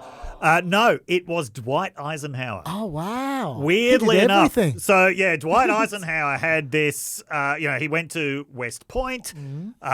He was a very important general. He was the commander of the Allied forces in Europe in the Second World War. He went from that to being the president of Columbia University. Needless to say, he was not very popular with his academic colleagues because he had no little interest in or understanding of the university world, and from all accounts spent a lot of his time cultivating his connections in the oil industry and preparing the groundwork for his presidential run, which happened only a few years later. Like, it's a remarkable sequence from Commander of the Allied Forces in Europe to President of Princeton to President of the United States. Yeah, absolutely. That is a great trivia question. Well done off the top of your head. Thank you. That takes us to the end of a fine episode. I imagine there isn't going to be too much time left over, but if there's some after the white flash, I'll see you after the white flash. But if there isn't, I get the feeling we're pretty close to the line actually. So we are. If there isn't, then I will. Stay peppy. Otherwise, see you after the white flash. See you next week, Dave. See you next week. Stay peppy. Stay peppy. Welcome to the other side of the white flash. This is Chaz Unleashed with Lucky. Hello. Hi, Peppers. Back Long time no see. By popular demand. They love you, Lucky. Now let's talk about a hugely important topic, Autopens. Finally, we're really sinking our teeth into it. This is all the big stories. As you guys might be aware, Republicans have been heavily into Biden's decline for some time now, how it might have affected some of his late presidential actions. Like, for instance, the 1,500 grants of clemency he offered to prisoners who were placed in home confinement during the COVID pandemic, and his pardons for 2,500 drug offenders, and his commutations for 37 out of the 40 inmates on death row. He instead placed them on life without parole instead. He doesn't like the death penalty. Also pardons for his family members, you'll recall that, and his pardons for Dr. Fauci, Mark Milley, members of the January 6th committee, you know the drill, and of course his son, Hunter Biden. Big pardon, that one. Out of all of those, the only one Joe Biden personally signed was, of course, Hunter's. That's the one he really cared about. The rest was signed by Autopen, which doesn't matter, as we said the first time we raised this topic. In reality, pardons don't even have to be signed. They just have to be intended. They can be scrawled on napkins. They can be spoken. It doesn't matter. As long as the president intends there to be a pardon, that's a pardon. That's it. That's all you need. The only question is, did Biden himself mean for that pardon to be issued? The last time we talked about this, I was like, of course he meant for them to be issued. Let's move on. And we did move on. We didn't mention it again until now. But the House Republicans did not move on. They very much did not move on. They brought you back. Yes, Trump did not move on either. They've been like a dog with a bone on this story. And this week, Lockie, they might have been handed a schmacko. So let's talk about this now. The New York Times is looking into this as well. As part of their investigation, they got to talk to Joe Biden himself, which was nice. He said, or that never happened during his administration. He said all the right things. He said he had orally granted all the pardons and commutations at the end of his term. That's all he needs to have done, to have actually spoken them. I made every decision, he said. He said the Autopen replicated his signature on the clemency warrants in particular because we're talking about a whole lot of people. Yeah, 4,000. That's fine. The man has arthritic fingers. Give him a break. But the New York Times got their hands on a few dozen emails from the Biden administration where they talked about the process, and these were interesting. I want to talk about these emails. Generally speaking, the White House Staff Secretary, Stephanie Feldman, wielded the Autopen, and she only did so when she received written accounts confirming that Biden had said for those pardons to take place in meetings. Yes. That's all good. Great. Also good, as far as the specific text of the pardons go, the emails apparently show that when communication staff prepared statements explaining the decisions, like they put on a certificate, Biden was shown drafts and they could not be released until an aide had said that Biden had approved them. Once again, that's good. In fact, the New York Times found email evidence that the wording was tweaked of some of these statements because of an email that said Biden had feedback. So that is all what's meant to happen. No problems. Sounds above board. What that leaves us, though, is two groups of decisions. Who was on the list of the high-profile pardons, the Millies and the Faucis and the family members? Who was on the long list of convict pardons and clemencies? Let's do high profile first. In the New York Times interview, Biden said that he discussed each of those high profile individuals explicitly with aides. He had meetings Like, for instance, General Milley, he uses an example. Quote, "We know how vindictive Trump is, and I've no doubt they would have gone after Mark for no good reason. The general, they might have read off his name. What I want? I told them I wanted to make sure he had a pardon because I knew exactly what Trump would do, without any merit, I might add." You speak way too fast in your Biden impression. That is true. I mean, Biden, unfortunately, does not observe a 3-hour limit. But what he said there was perfect. No problems. The New York Times then goes on to describe how Biden made the decisions over 2 meetings. The emails showed Biden, in fact, changed his mind between the meetings. That's important evidence right there. Wow. So, for instance, after the first meeting, the summary said that Biden had decided to pardon Dodd Siegelman, who was a former Democrat governor of Alabama. After the second meeting, he changed his mind, and Don Siegelman did not have a pardon. And by the way, how pissed off would you be if you were Don Siegelman and you're reading New York Times going, "What? I had a pardon? You bastard!" He'd be so pissed off. He'd be spewing. But anyway, sorry, Don. But Biden changed his mind, which means he had a mind. He was making the decisions. He was there. Yeah, so that is important evidence. The New York Times went through a few other examples as well of how he changed his mind. So that, to me, is all important evidence that those are above board pardons. There was one paragraph that Republicans got excited about, though. Let me read it to you. The emails show that an aide to Mr. Siskel, that's the White House counsel, sent a draft summary of Mr. Biden's decisions at that meeting to an assistant to Mr. Zients, who's Biden's chief of staff, copying Mr. Siskel at 10:03 p.m. The assistant forwarded it to Mr. Reid and Mr. Zients, asking for their approval, and then sent a final version to Ms. Feldman, copying many meeting participants and aides at 10:28 p.m. 3 minutes later, Mr. Zients hit reply all and wrote, "I approve the use of the Autopen for the execution of all these following pardons." Shocking. Oh my God! The Republicans are going, this proves it that the final approval did not come from Biden. That's a schmacko. That's a huge schmacko, tasty treat. It came from his chief of staff, not Biden. That's bullshit. Let me tell you why. Firstly, Zients was not making a call off the top of his head about who should be pardoned. He was responding to the instructions in the summary of what Biden said. Those were prepared as a result of Biden's decisions, right? So Biden was making the decisions. All Zients was saying was, yeah, decisions have been made, so do the signature. Zients wasn't making the call about the pardon. He was talking about the procedure, right? The pardon was decided by Biden in the meeting. Of course, right. Which takes us to the biggest point of all, which I told you before. The pardon, it doesn't matter if it's signed. It can be verbal. What that means is the pardon is legally executed as soon as Biden says, yes, he's pardoned in the meeting. It doesn't matter if there's a signature afterwards. It doesn't matter if there's an Autopen. It doesn't matter what Zients does. Of course. The pardon's already executed when the decision is made. All right? So Biden was the one who did the pardoning. That's, as far as I'm concerned, all those high-profile pardons are looking fine from the exact paragraph that Republicans are so excited about.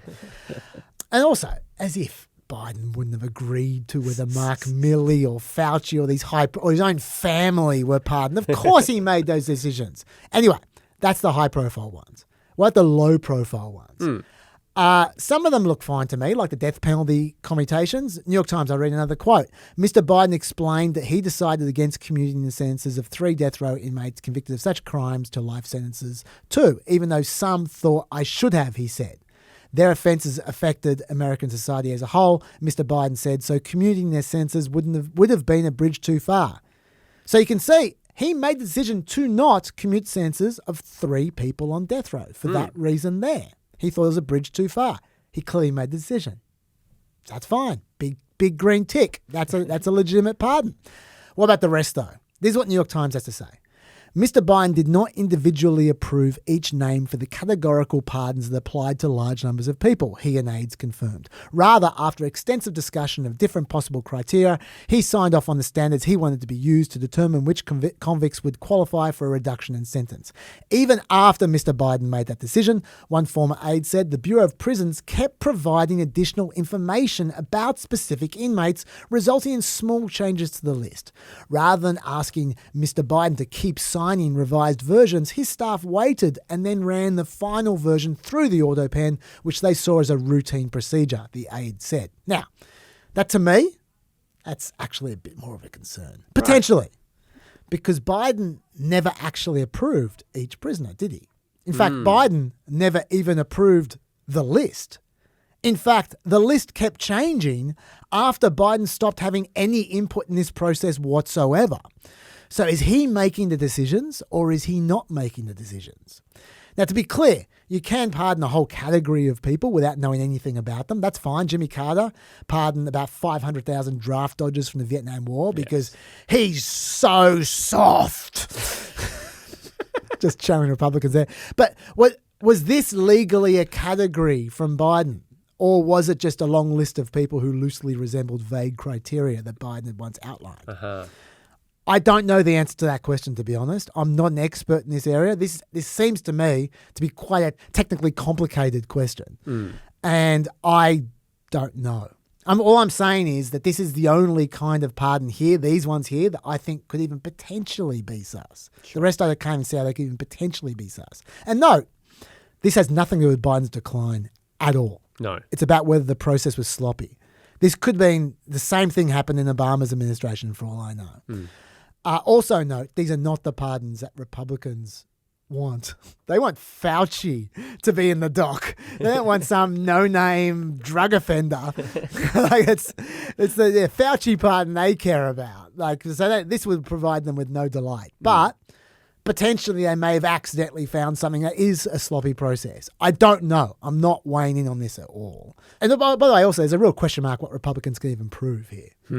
But what I'm saying is, I think potentially it might be worth an Inspector General report into this. Like a serious report, not looking for scalps, just looking into the process and deciding whether these laundry list pardons, the way they're executed, is this process proper?